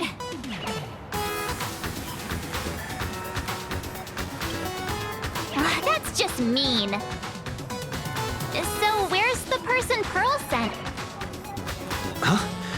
Who's calling? Yoo-hoo!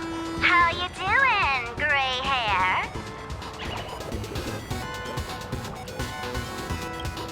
I'm not giving the mask back to you. Get over it.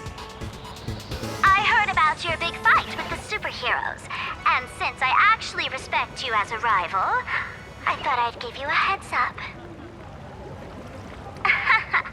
You might think you scored a massive win in the Phantasmoon games, but most people probably don't see it that way.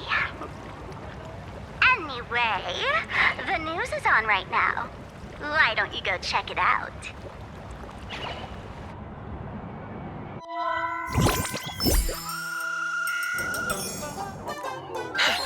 Just moments ago, an extremely violent incident broke out at the ongoing Star Rail Fest exhibition venue.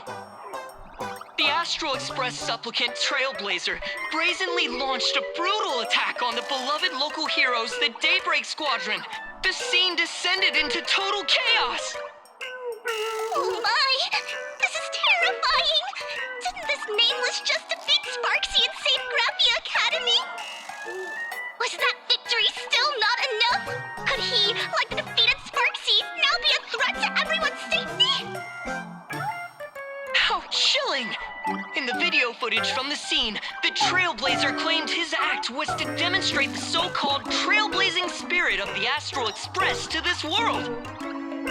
You don't stand a chance against me. Is this what he calls the Trailblaze? Using brute force and violence to strike down the guardians of this Arcadia and trample over our own heroes? Was it a sudden violent outburst? Or was this the moment his true heartless nature finally came to light? Full Wish TV will continue to follow this shocking incident. Stay tuned and don't go away. It's all over the internet now. Some say you're a violent maniac. Others think you're behind the bloodbath in Deathbrook, that you're the second herald of death. Oopsie. How are you feeling right about now?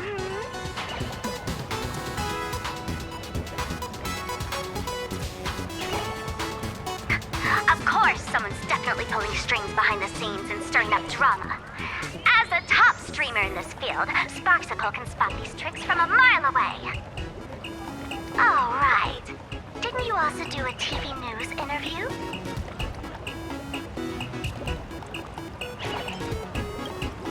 Yoo-hoo! You bet!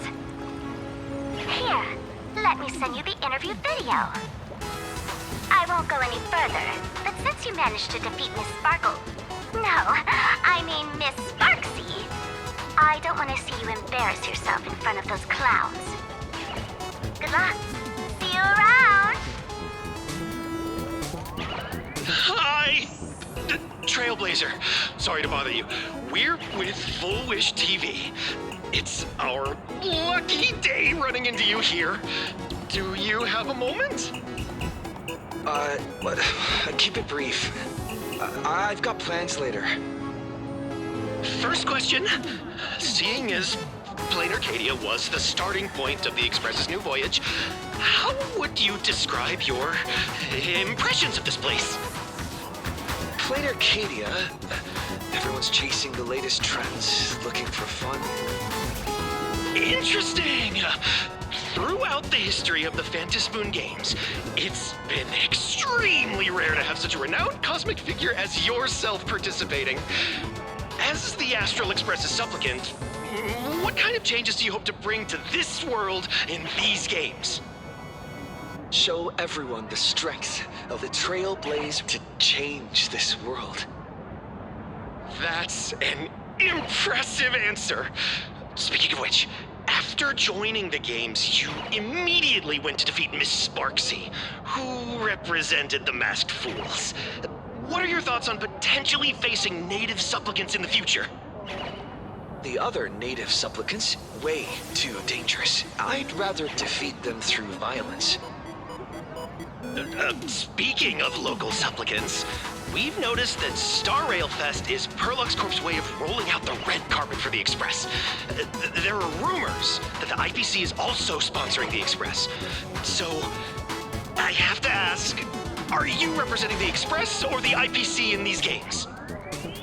At the end of the day, this is a festival for the IPC's interests. Madame Pearl and Perlux extended such a warm invitation. I'm not one of the guests. I'm the master of this place. Wait, what? This is totally a malicious edit to frame him! How shameless.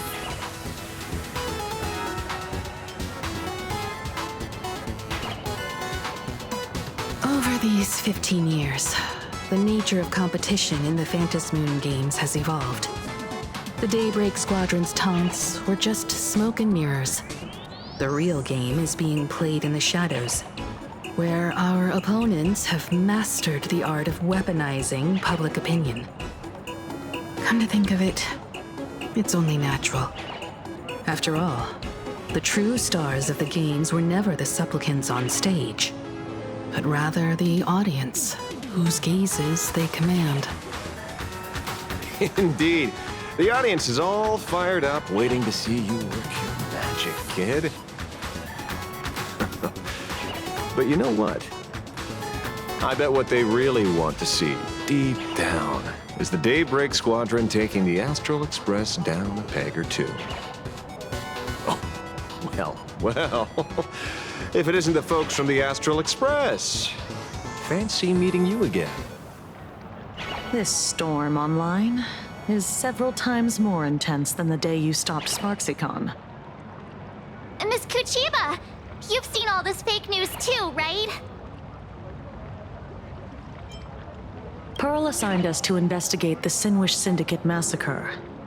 But every suspicious thread we followed led us from the Research Society of Happy Smiles straight to the Daybreak Squadron. And then there's the one pulling the strings behind the scenes. Fullwish. Fullwish? Oh, you know that name.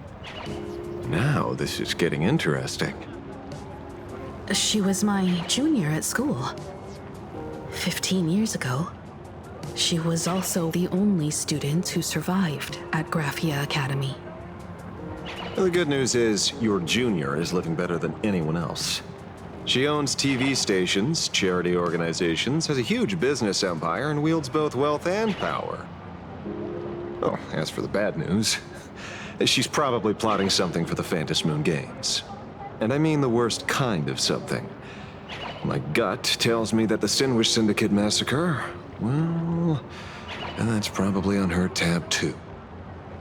Madame Pearl sent Mr. Asheville to ensure everyone's safety. Of course, I understand that with the Nameless's skills, there's no real need for extra protection. But Madame Pearl didn't want to take any chances. Long story short, feel free to use me as muscle. No need to be shy about it.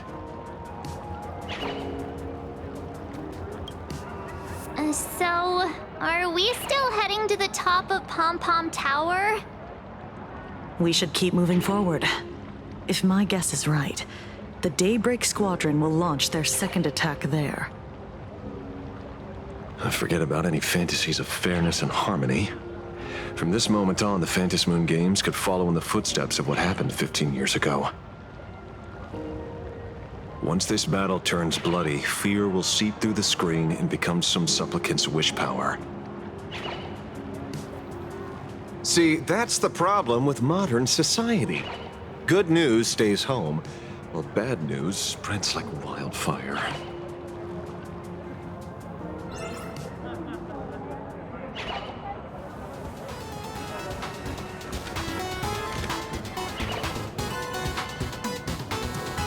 To move forward, we'll need to fuel up the shuttle express first.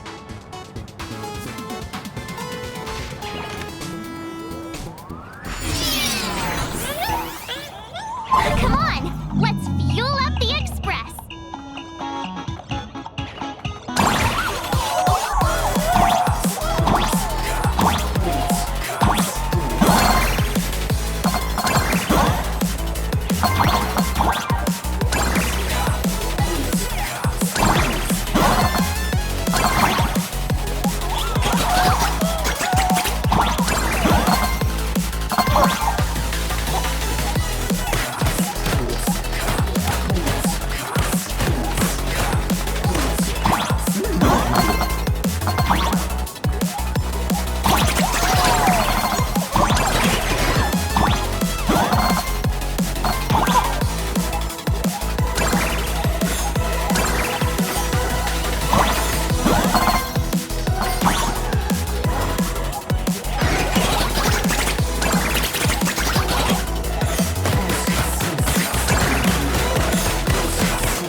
Quick, stay back! It'd be terrible if you got caught in the crossfire.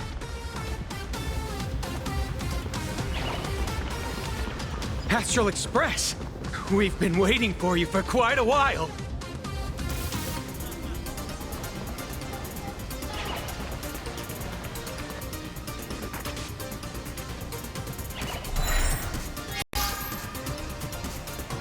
The Astral Express. Just as I thought you weren't going to show up. Oh, you brought help? And it's an old friend. Been a while, old man. Don't be so paranoid.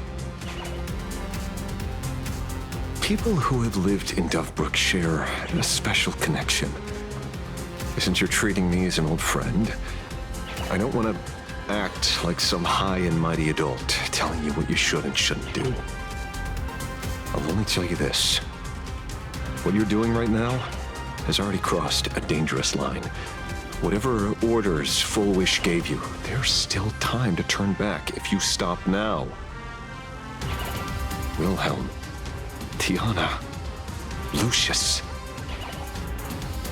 and you, Magnus. After my heartfelt warning, do you still insist on taking Full Wish's side? They're my partners. Listen up, old man. Supplicants' challenges during the Phantasmoon Games have no restrictions. That means you have no right to stop us. Like the Herald of Death. Oh. We're not the Herald of Death. And we're definitely not here for bloodshed this time. We will prove to the people that we are true heroes who can protect their happiness! The Astral Express. These visitors from beyond the sky claim they saved the cosmos from a Lord Ravager. But who knows what the truth really is? This so-called saving the cosmos might just be another scheme of the IPC. Just like us back then. Putting on a show on TV, desperately trying to comfort the kids in front of the screen. Tell those children, tell my past self, that when the Herald of Death comes, there will be heroes who put themselves between everyone else and a threat. Captain. But where were the nameless of the Astral Express? when we children needed protection 15 years ago!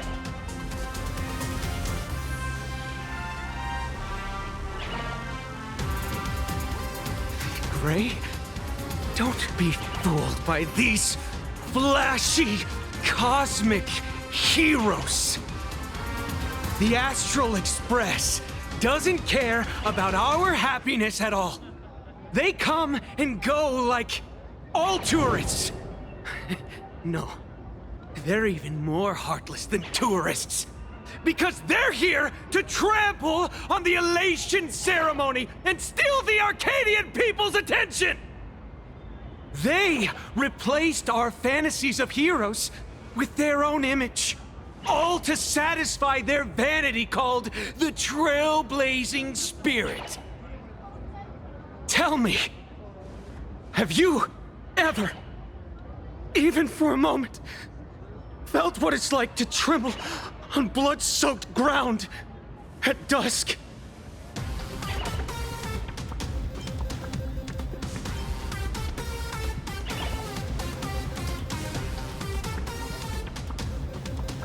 It's not the Astral Express you hate.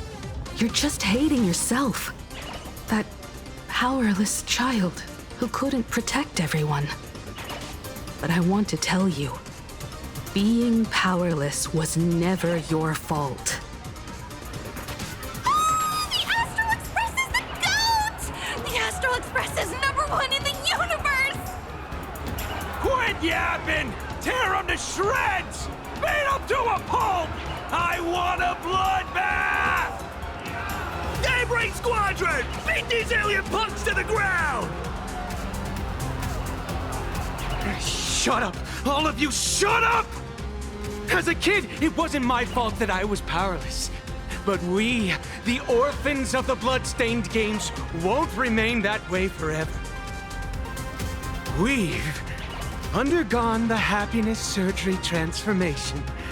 We've overcome our weak former selves and become Daybreak Warriors. We've grown stronger. Strange. Even though our suffering was erased, why was I so scared just now? And why were there tears? Brother, that's only because this pain has been here all along. It's time to overcome it!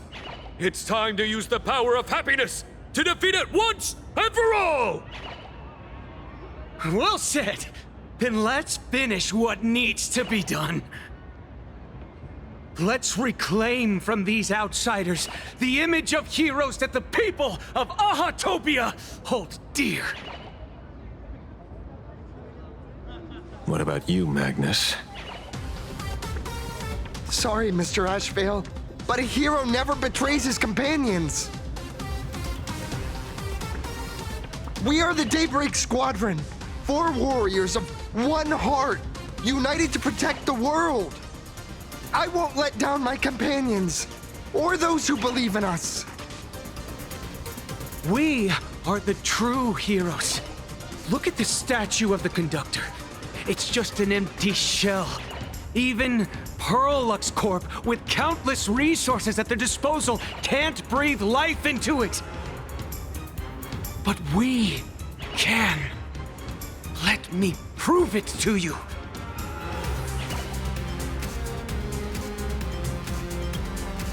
Stop them!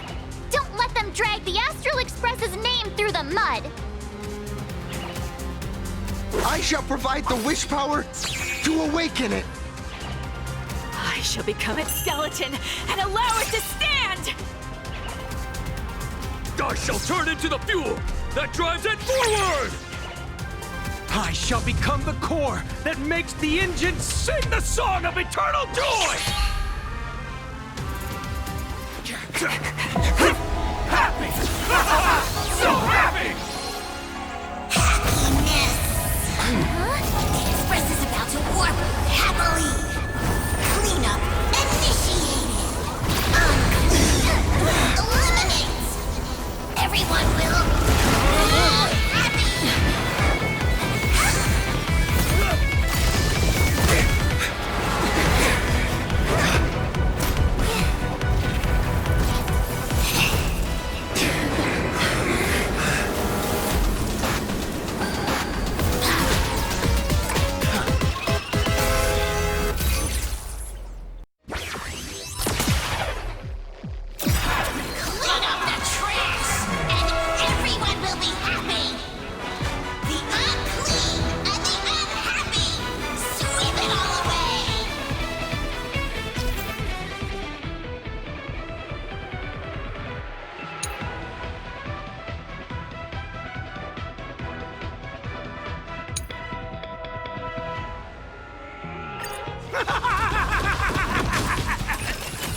It's really moving! This is the power bestowed upon us by Aha! I will stop you at all costs. I won't let you trash the conductor's image like this!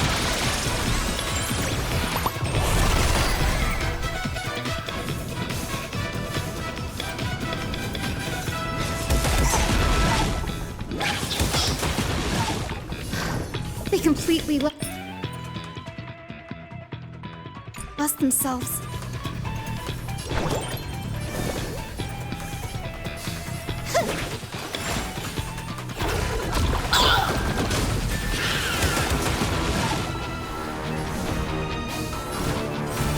I grant you this, as you wish. Be good now. It's your time to shine. Rise and shine. Time to wake up.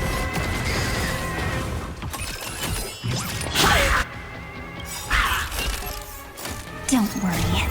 Just the night will soon fall. Good night.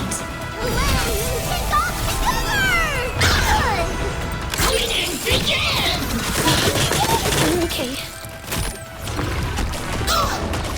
Sweep away pain together!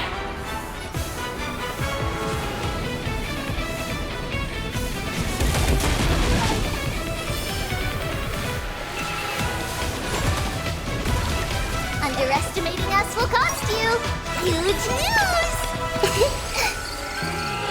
I will guide with the rain. Everyone's been waiting for us. You like you. May this faint light dispel the gloom, restore clear skies. Once more, I shall remember this night.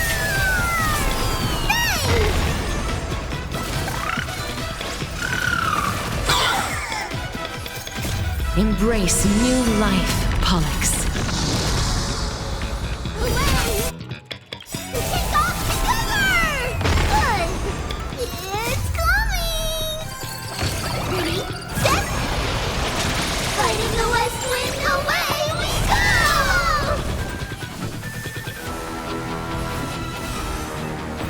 Dead souls, return to dust!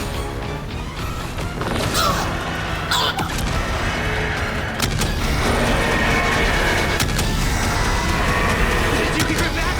Allah's beckoning us! We don't have to be afraid anymore!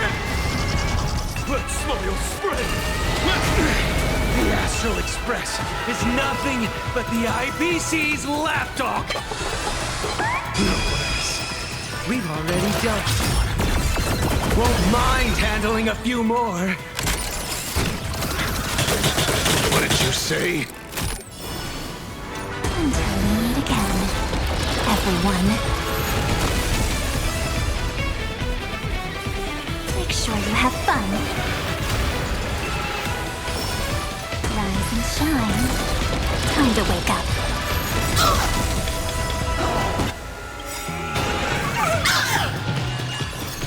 Embrace new life, Pollux.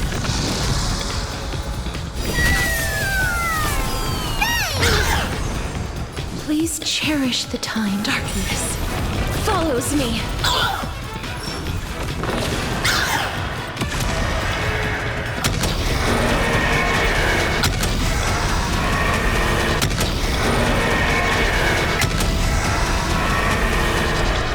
I only wish that death may protect us. Insufficient cleaning power!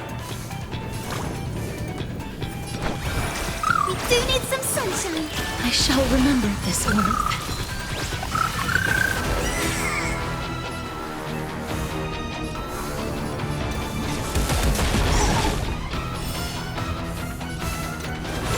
Do not disturb! Cleaning begin! This place is dirty! may this faint light dispel the gloom,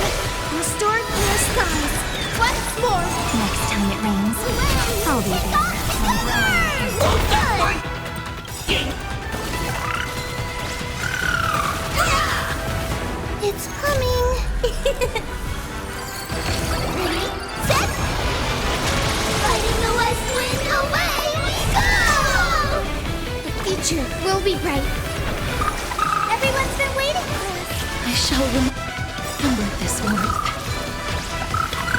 Won't stop working! Embrace new life, Pollux.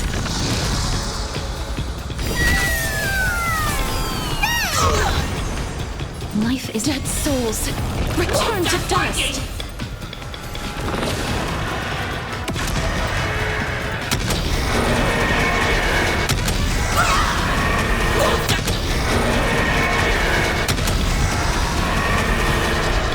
I only wish that death may protect us.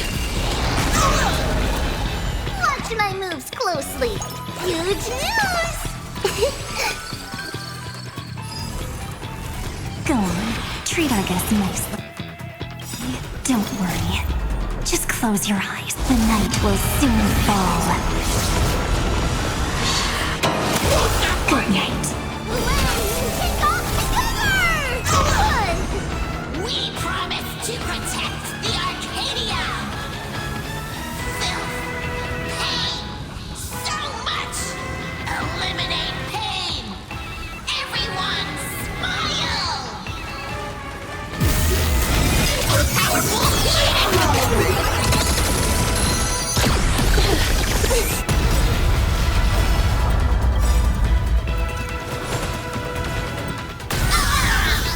It's coming! Ready, set! Fighting the west wind, away we go!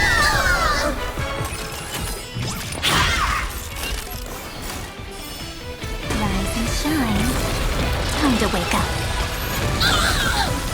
Sweep away pain together! Embrace new life, Pollux.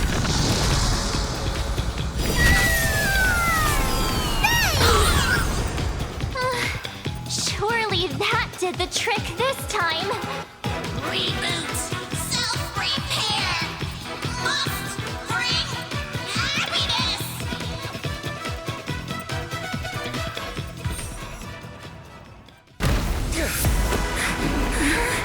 With everyone, we'll be happy!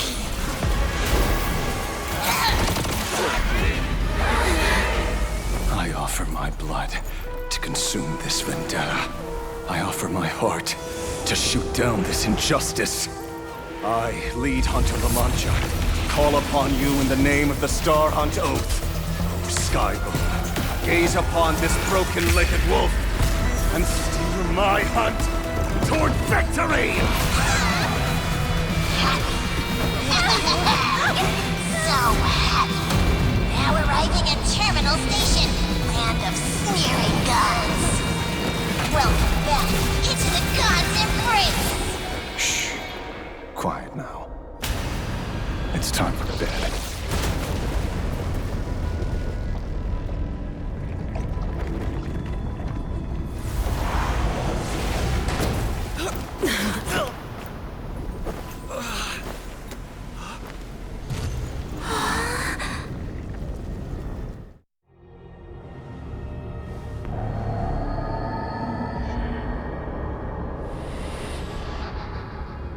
Are we still alive?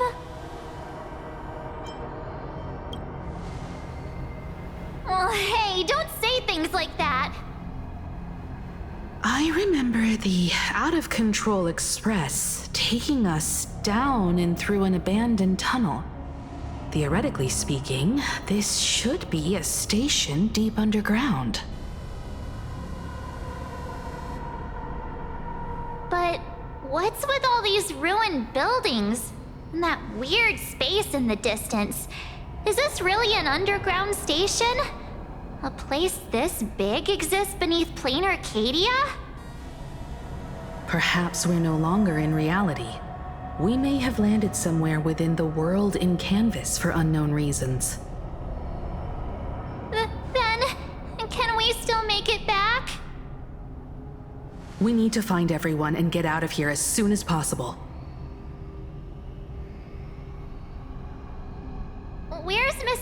Ashvale and the others.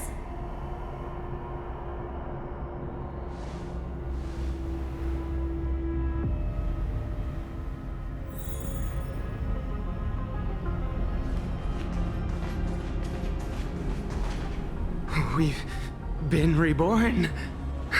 See? I knew we weren't like those Sinwish Syndicate trash. You're right, Red. We're heroes. We are justice. We are the undying happiness. If you are justice, then forgive me for playing the necessary evil. Everyone, please! This has to stop! If this goes on, you'll all... Just smile. Embrace the everlasting bliss and true happiness. I beg you, please, listen to me. It's not too late. We can still go back to the Department of Aberration Defense with Miss Kuchiba and explain everything. It's no use. They are just creatures that can only react to joy now. All shall be blessed with happiness. All shall live forever. So smile and laugh. And let our laughter infect all of Planarcadia. My senior, Mr. Ashvale, I'm begging you. Please tell them that it's not too late.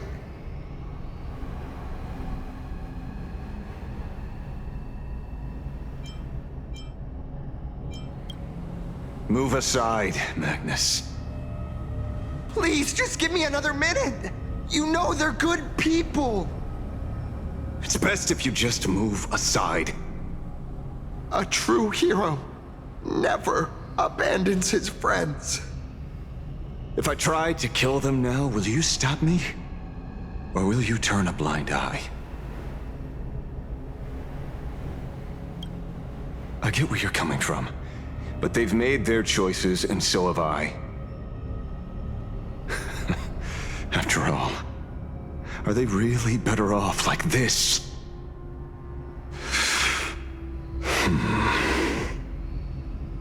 A tribute of life unto death, and a debt paid in blood. The Sinwish Syndicate, a gang that once ruled the streets of Dubbrook. They sparked massive turf wars that left many with grievous injuries, and racked up charges for robbery, extortion, and a whole laundry list of other crimes. Pullwave and Koss died. They were far from saints. Any good deeds they did in their lifetimes were just like a few pretty soap bubbles floating up from a stagnant pool of filth. That's why we brought them down. They and this whole world have now become happier.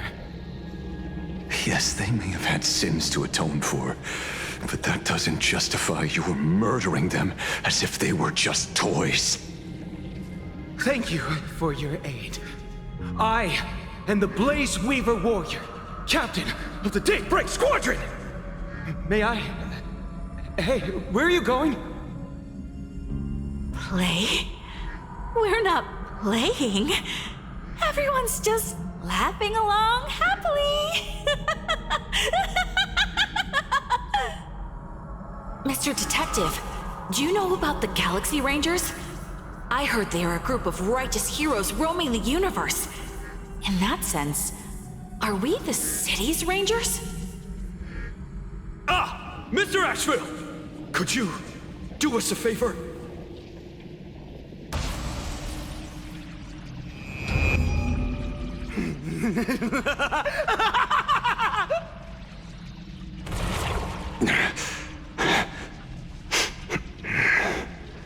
This familiar scent.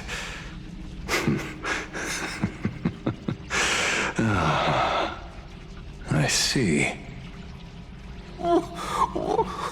What have you done? Remember what happened today, Magnus. You may seek revenge anytime. won't stop you.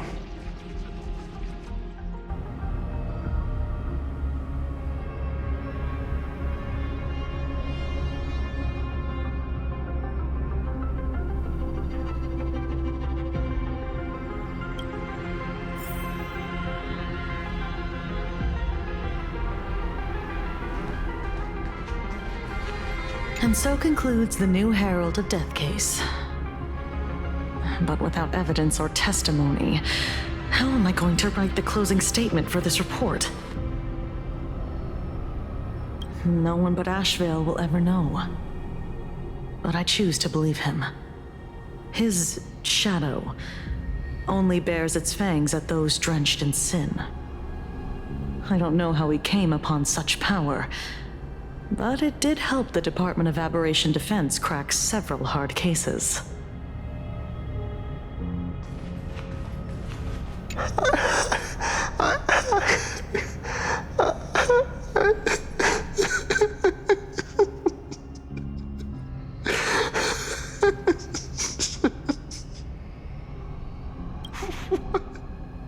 What have we done?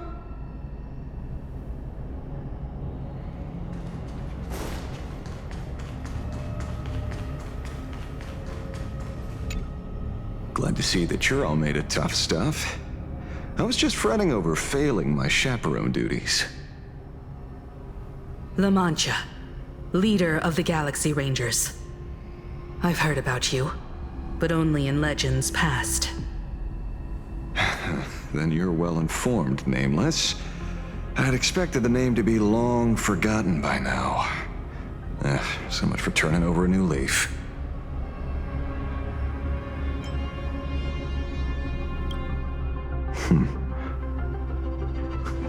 You mean the esteemed Silver Gun Shura and dazzling ninja hero? Of course not. I retired a long time ago. Out of the Rangers I know who are still alive, one sees me as a traitor. The other is prey. And just so we're clear, I want you all to forget the name you just heard. Right here and now, in this world called Planarcadia, I am just Detective Ashvale. Instead of obsessing over my identity, or pitying the 3 dead criminals, I advise you to work on a way out of this place first. I've long heard rumors about unsavory things hidden deep beneath the Arcadia. It's strange how the people here can sleep so soundly. The train broadcast called this place the Land of Sneering Gods. I don't think I've ever seen this station on a map. Are we going to be trapped here forever? Mr. Ashvale, despite being at such a bizarre location, you've been oddly confident and unconcerned over your safety since the very beginning. Do you truly know nothing about this place? I'm afraid that's classified information. Besides, I'm simply doing what any professional private investigator would do. Trust my employer. It's time to show us the trinket Pearl gave you, kid. Oh, come on. Didn't Pearl give you a chip? We're in good hands, as long as she can track your location with that thing. A tracking device? Again? Akavili. Akavili.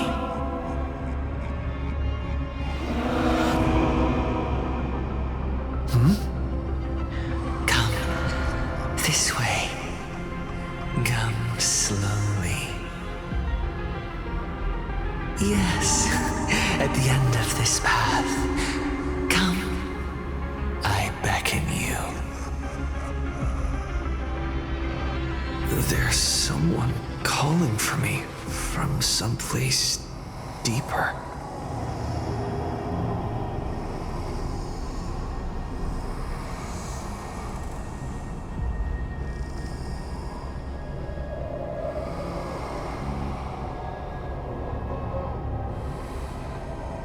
Did you hear that? Come to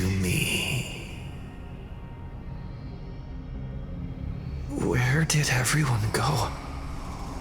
There's someone calling for me from someplace deeper.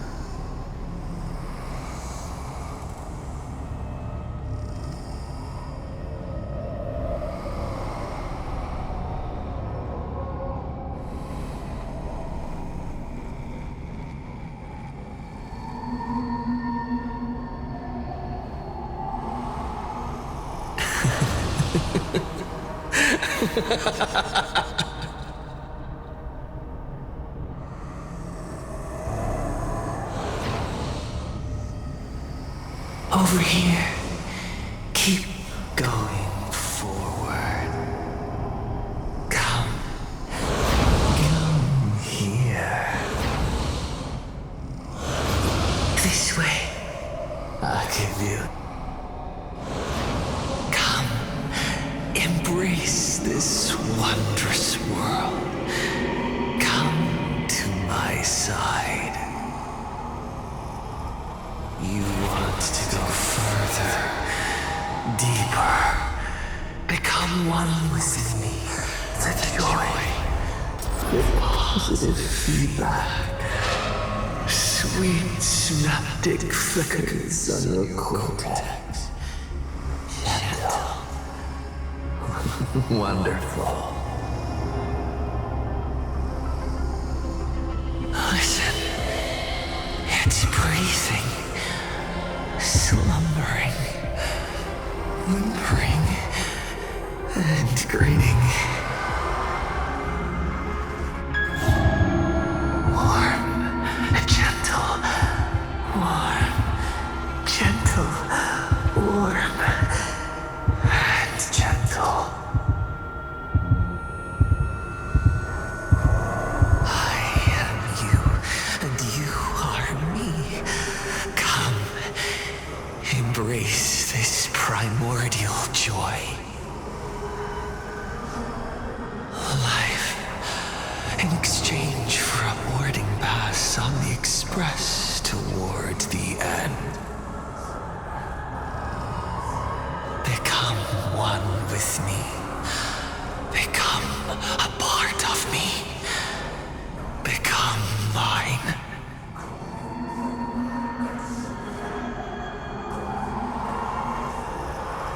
Let's go deeper. I want to go over there.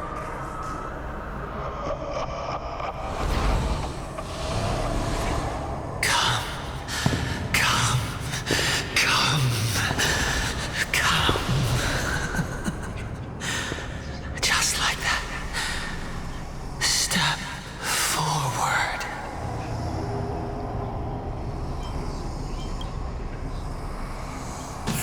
That's far enough, kid. My golden principle while working on cases in this world is to keep my curiosity in check and not get involved with matters beyond the case itself, especially things that already look considerably dangerous. However, the thing that slumbers in the deep here does look awfully familiar.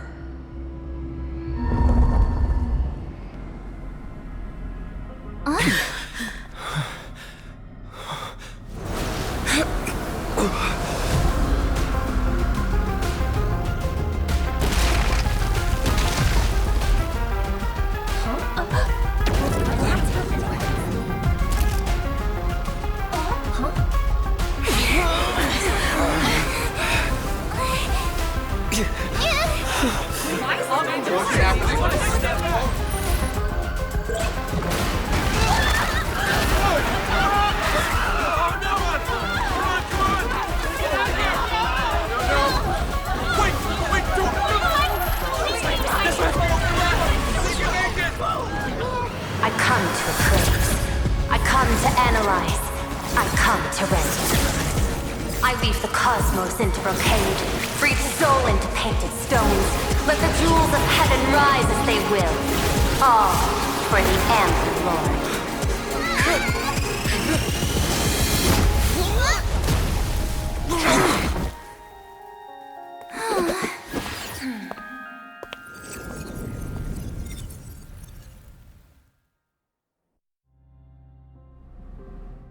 We meet again, everyone. Fortunately, his lucky chip helped me locate you. Please accept my sincerest apologies for not intervening in time and putting all of you in danger.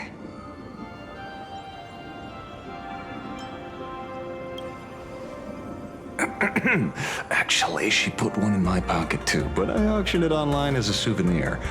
Thank goodness you kept yours. Otherwise, we'd be done for. Madame Pearl, where exactly were we just now? The place where you fell is called the Torn Scroll. It is a space that peeled from the scroll painting during Planarcadia's return to reality. These splintered spaces continuously rip at both reality and the world in canvas. The Department of Aberration Defense originally thought this kind of phenomenon had stabilized, but based on observation, during your encounter with the Daybreak Squadron, there was a sudden speck of disturbances from the Torn Scroll. Unfortunately, the cause, unclear.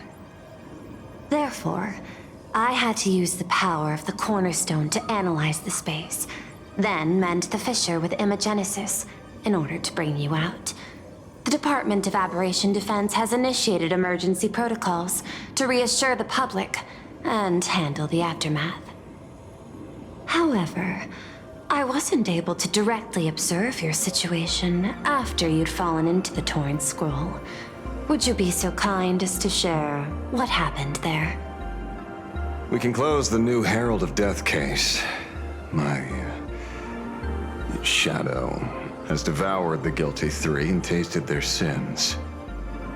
They were responsible for the Sinwish Syndicate massacre. Of that, I'm certain.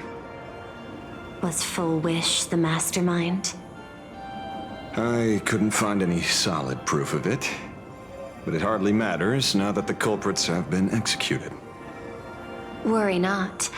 Based on the intel provided by you and Miss Kuchiba, I have deduced the following. As a survivor of the tragedy of the Blood-Stained Games, Full Wish founded the Research Society of Happy Smiles, charity organization. The organization has since been providing an unapproved medical treatment named happiness surgery to its members, which neutralizes their physiological capacity to feel pain. The procedure drew many more followers as a result. And the Daybreak Squadron, members of the Smile Society, imitated the Herald of Death's modus operandi for their crimes, and challenged the Astral Express during the exhibition. From the aforementioned facts, the predicted probability of Full Wish being the mastermind is 92%. If I may, Madame Pearl. Management in Planarcadia should be dictated by the chain of evidence rather than extrapolated probability. I understand. I will observe the human laws and customs.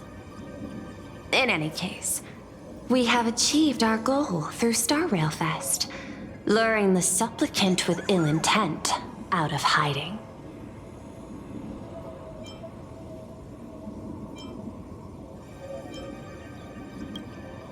Since Full Wish is exposed now, and we've defeated her supplicant, shouldn't we hurry and arrest her as soon as possible? I'm afraid it's not that simple. We've defeated Full Wish's supplicant, yes. However, all three Daybreak warriors were supplicants. That can't be.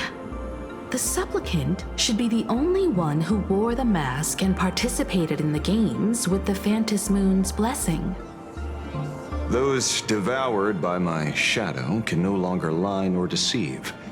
All three of them had worn the mask before. If they were all supplicants, that means it's still possible for Full Wish to intervene in the games. What's even more terrifying is, when the shadow devoured them, I caught a taste of something familiar.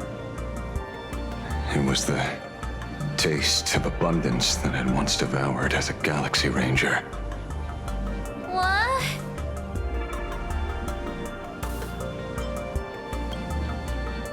That's something that happened a long, long time ago.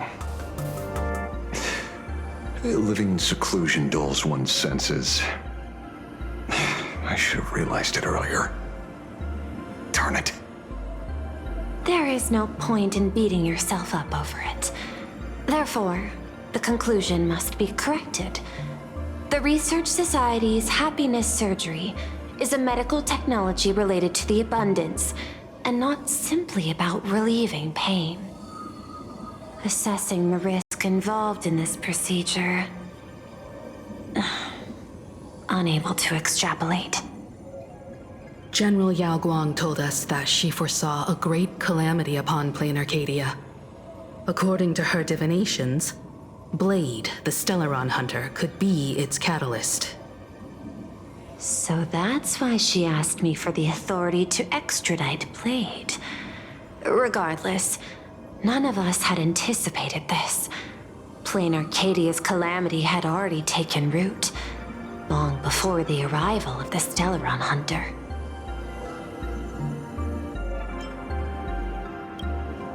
Does she want revenge against the long-dead Herald of Death? Or is she trying to erase the memories of that tragedy? It's frivolous to speculate her motives. Unlike Intellitrons, humans may weave an intricate plan for a mad reason at any cost, yet execute it with impeccable rationality at every step. What's important is that she is stopped.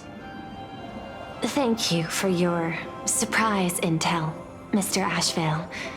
You have just saved many more lives. Henceforth, the Department of Aberration Defense will place Fullwish and the members of the Research Society of Happy Smiles on a special watch list. Given Fullwish's control over media outlets, I recommend closer monitoring of her dissemination channels. Understood. We will also implement pre-disaster measures at the calamity level standard per the Safety Response Protocol against aberrant threats. Fullwish is not working alone. For normal people to be able to get an abundance transformation, that implies far more sinister supporters behind the scenes.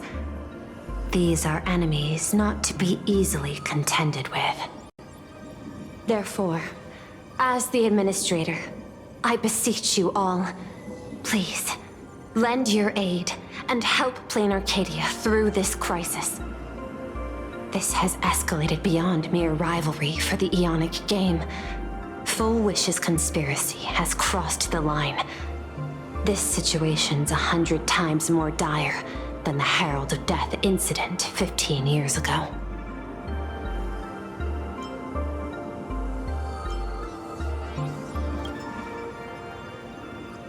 Please, Madam Pearl. This is my homeworld, and I won't allow the tragedy to repeat itself.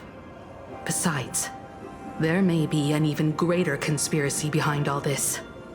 As a Nameless, it is my duty to see it through to the end. Indeed, there are old scars and fresh wounds to settle. For the way she toys with life, and the taste of that flesh, Fullwish must be held accountable once and for all. You have my eternal gratitude. I won't forget this bond from our shared trials. Now then, I shall prepare an action plan, as well as share relevant information with General Yao Guang. The seed of abundance planted by Fullwish must be uprooted and eradicated as soon as possible.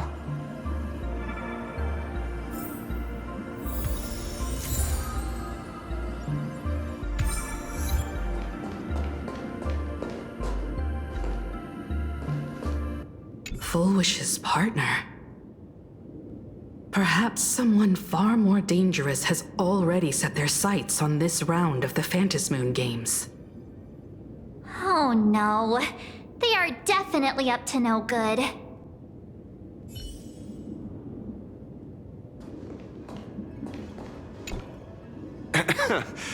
Terribly sorry, Nameless. It was your exhibition and your enemies. And there I was, stealing your spotlight.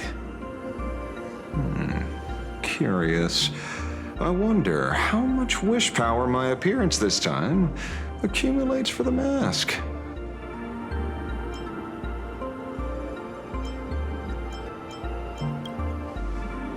Oh, don't be like that. You can tell them that I'm Welt. We already look similar enough. Who knows? Maybe that'll redirect some wish power toward your account instead?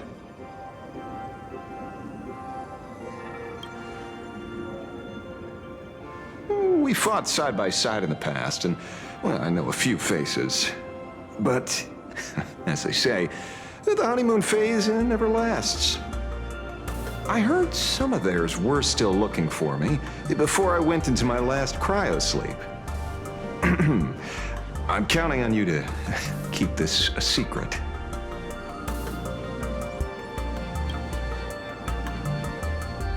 Some people want the head on my shoulders, while others want the shadow in my arm. I'm old, and I just want some peace and quiet. That's all there is to it.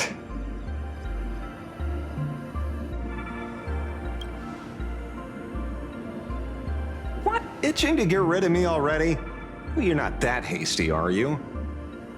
An even greater prey just joined the game. Sure, she could be small fry by your standards, but in terms of viciousness, she might surprise you yet. Before the supplicants go their separate ways, Full Wish is definitely a good hunting target for us to align our goals.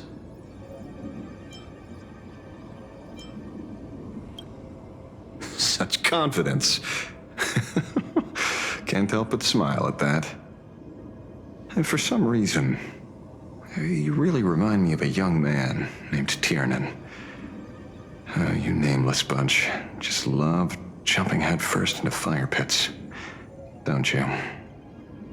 Well, given your skills, would you be interested in joining the Galaxy Rangers? If you're still alive by the time the Phantom Moon Games conclude?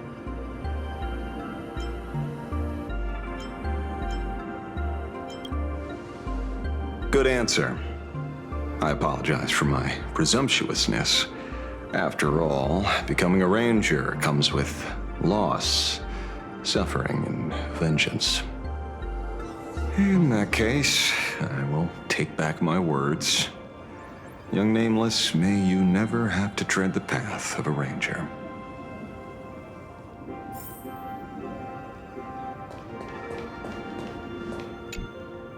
So it's true. The captain and the rest really did kill all those people from the Sinwish Syndicate. And this Full Wish is also plotting something terrible. This is absurd. It's been 15 years since my life turned into a montage of nightmarish amalgams. And it's still going.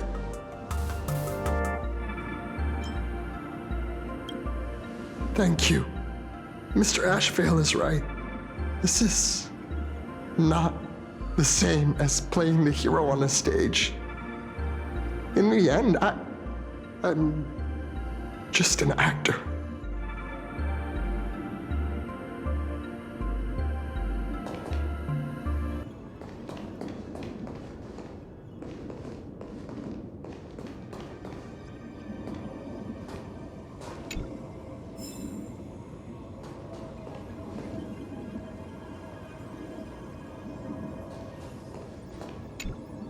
Oh, leaving now. We're counting on you, hero of the Express.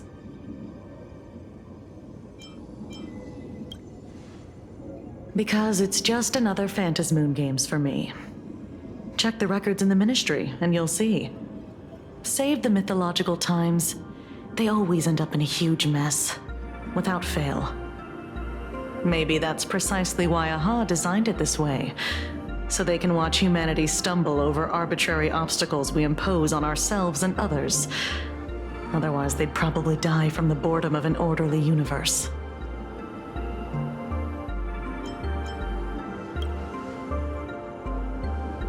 Maybe interrogate him for a few days.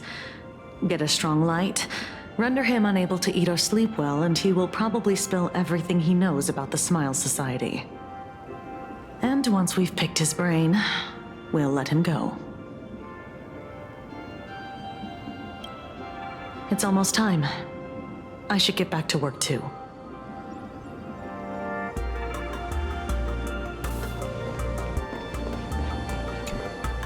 Is there something else I can help you with?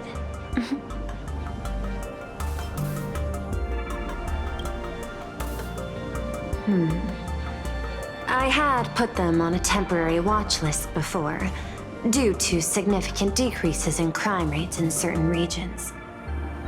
But now, we finally know how they achieved such a miracle. Personally speaking, I cannot fault the citizens who joined the society, nor do I wish to fixate on the accountability of those who governed at the time. After all, for the corporation, the Smile Society is a tool for maintaining stability, and the members are simply following the human instinct to avoid suffering. You've been to Penacony. You should know. There, the family's members lull guests to sleep with power of the harmony and soothe their pain. From a human ethics point of view, it is well within people's rights to avert pain in moderation. Humans cannot turn off their innate negative feedback like Intellitrons do. I understand and deeply sympathize with that. My assigned theme is analytical art, but at the same time, I am fortunate to be appointed governor of a world. The portrayal and sublimation of pain in human works of art shine among humanity's greatest treasures. Tragedy, elegy, and lost epics. Their soul-stirring power springs from a profound understanding of this negative feedback. This so-called happiness surgery does more than just obliterate people's perception of pain. It strips away human complexity and turns what was dynamic and brilliant into a monotonous blotch. To me, governing this world is like creating a painting. My vision is to maintain the diversity of life forms and preserve their potential for growth and change. The Research Society has disrespected my work. Thus, my duty and theme have become one and the same. I will do all that I can to cleanse the misguided strokes of the Research Society from this land. Thank you again for lending your aid, Nameless. I will begin extrapolation of our next steps now.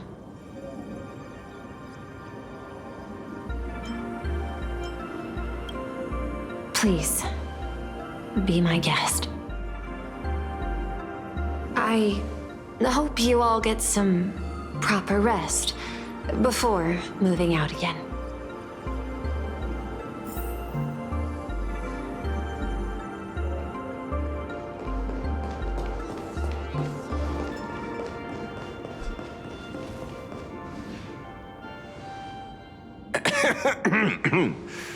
You know, I'm not here to be an ornament.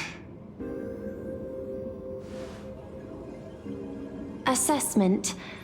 You have something to ask me, Mr. Ashvale. Well, lately, I've been on an extremely lucky streak. Be it Full Wish or Magnus, the elites practically gained sentience and came to me one by one. Luck is also an important part of one's toolkit. Wouldn't you agree? I'm beginning to think you're the one behind it all. You tasked me to investigate the Society and protect the Astral Express, which all led to me unleashing my shadow on those people. Just so you can confirm your hypothesis. You had everything planned out since the beginning, hadn't you? If I answer yes, would it wound your ego? Perhaps. Yes. I paved the way for your investigation, leading you straight to the suspects. Through you, I confirmed my suspicions about the Research Society. However, the question of abundance transformation remains a thorny issue for me. Fortunately, there's a ranger who specializes in confronting such abominations, having lived in long seclusion within Planarcadia. But you know, the shadow sealed inside my arm can be very dangerous. Simply removing the nail can cause it to stir and resonate with the fragment and fissure. Had I not kept it under control at that time, the fight would have ended with all of us buried in that bottomless abyss. Is that part of your plans too, Pearl?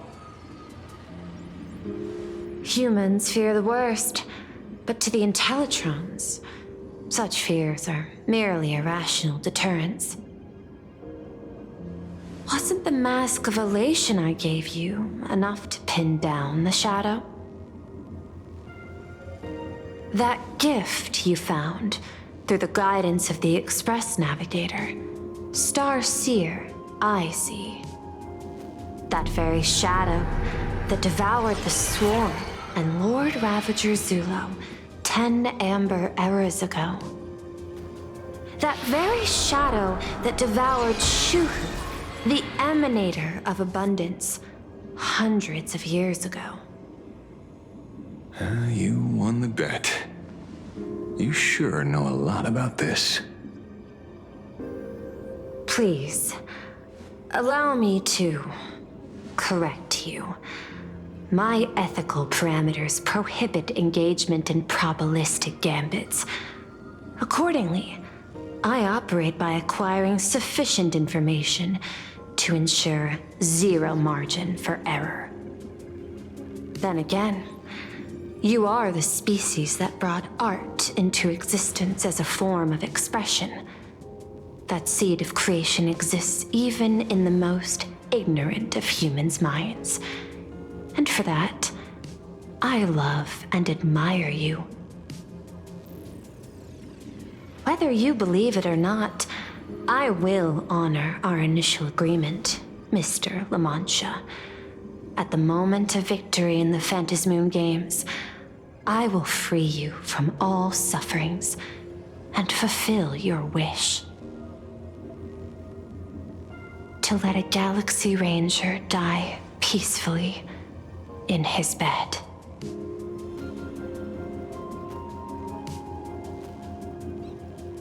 In that case, I will continue to fight for you, my lady.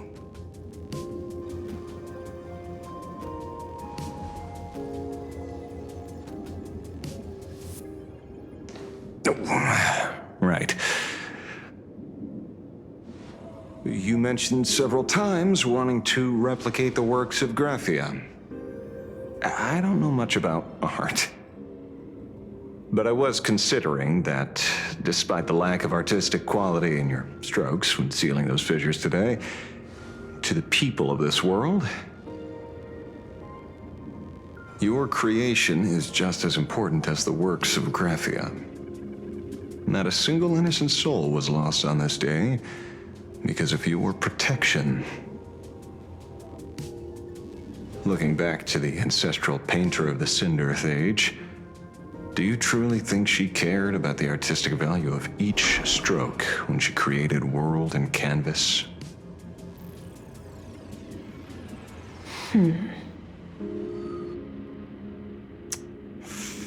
Tisk. Ugh. But what do I know? These aren't just crude observations from an amateur, so pay them no mind. I'll be on my way.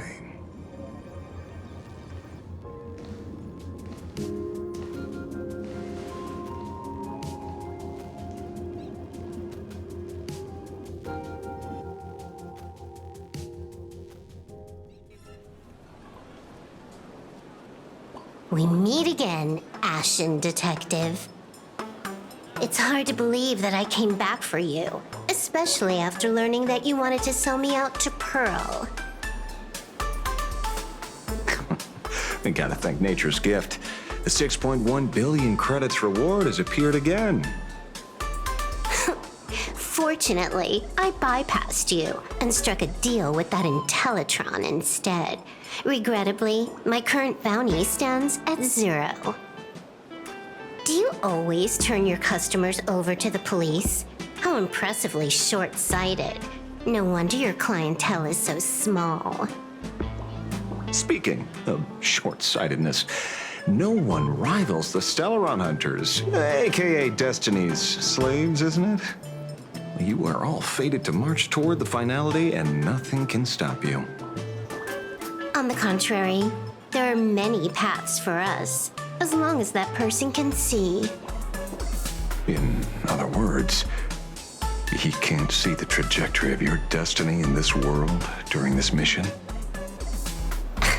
Take a guess. I've heard about what befell Euphorius. The war among the eons is now inevitable. Whether it's the IPC or the Express, they are fighting for an uncertain future. And in the world where the elation is the center of attention, there will eventually be more than one eon interfering. Even a Destiny slave would not be able to see the path ahead. Keep guessing. We're getting pretty close. Enough of your games. I'd say it's not too late to rename the planet Adlevin.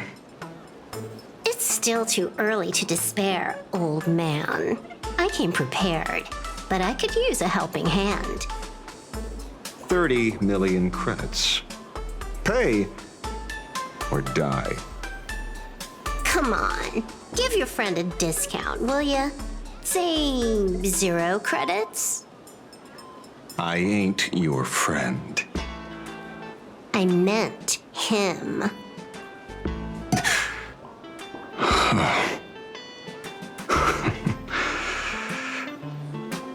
It's been a while, Yingxing. It's been too long, Mr. La Mancha.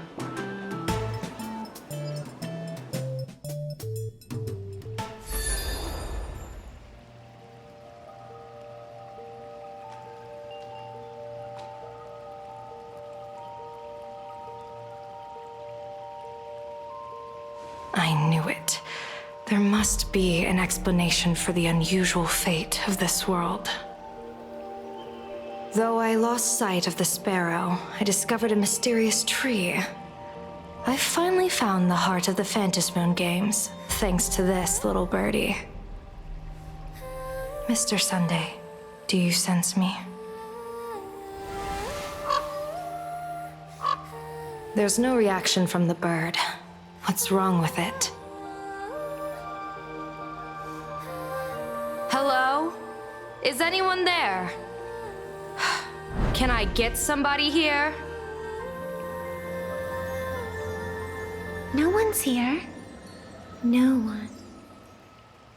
That's a lie. I saw a pretty girl hiding right here through the bird's eyes. Who are you?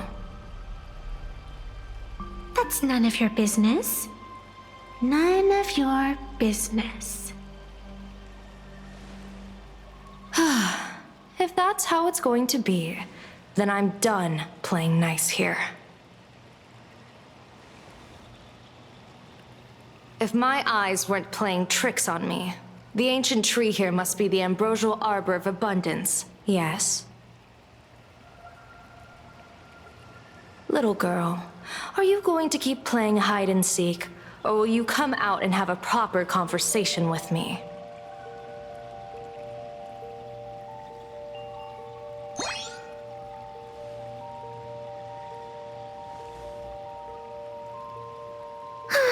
The Department of Aberration Defense often comes here to record game progress.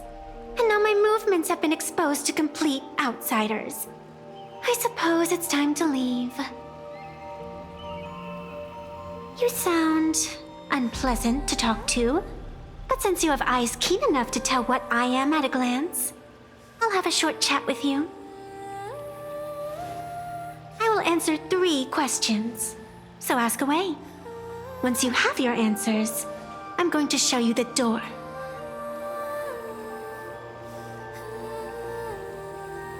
I wanted to question why the Joy Seeker would permit the ambrosial arbor of abundance to take root in a world they had blessed. But given their carefree nature, there was probably never any restriction to begin with. On my second question, are you a Fey kind native to Ahatopia, or are you one of the long-life species shaped by the ambrosial arbor? Aren't you good at divination? Can you help me take a look whether the slip on my head says wheel or woe?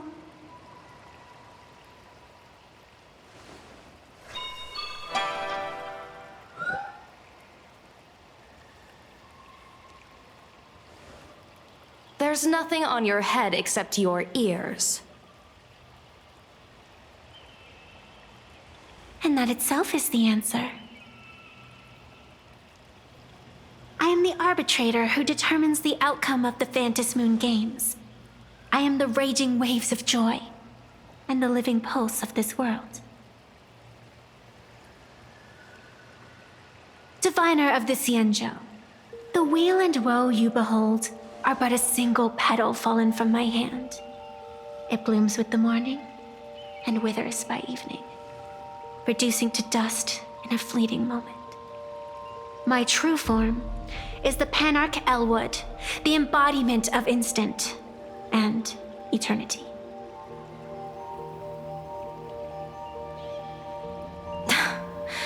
Interesting. Took you quite some time to come up with those words, huh? The one who created me did say most people wouldn't believe me. Turns out they were right. I believe you. I feel the same way. For many do not trust the words of a diviner. Besides, no weal or woe has befallen you, which means your fate cannot be determined like that of ordinary mortals. You're not the first one I've met with this condition since my arrival here. You're left with one question. Since you admit to being an abomination of abundance, shouldn't you explain the fate of this world's residents? Unless they are your doing? If your answer fails to convince me, it may be too late by the time I summon the Lux Arrow from the sky with the rainbow. Chill out! You shouldn't make jokes like this. I'm not as skilled at divination as you are. When you suddenly speak of the great wheel or woe and interrogate me, I get confused too. After all, isn't every rule and every variable of the Phantasm Moon Games dictated by the impulse of some god? As for the brewing storm, let's settle down and discuss whether the turmoil once again is the result of the laughter's mischief.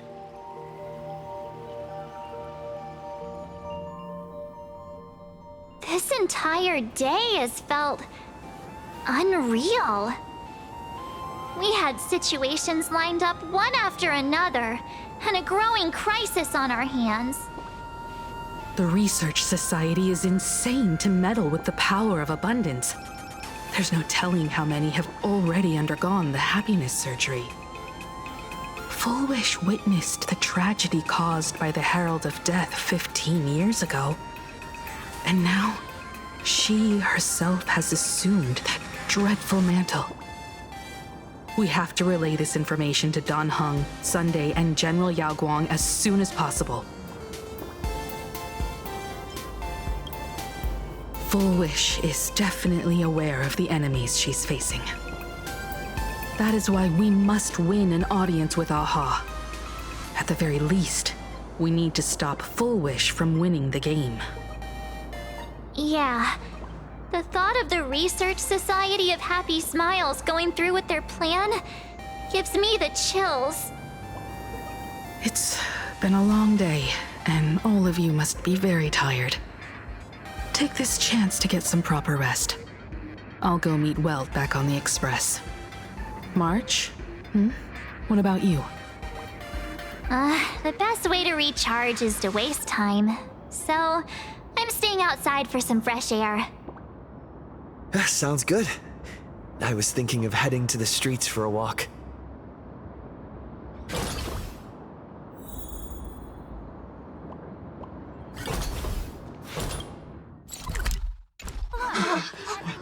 What was that? Did you hear that? I don't know what it was. I know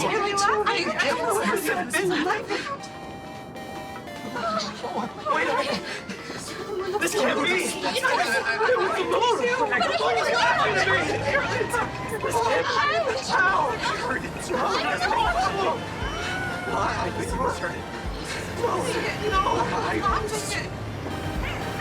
What happened? Hey there, all the smarties and dummies, children and adults, fools and entertainers. Can you all hear me?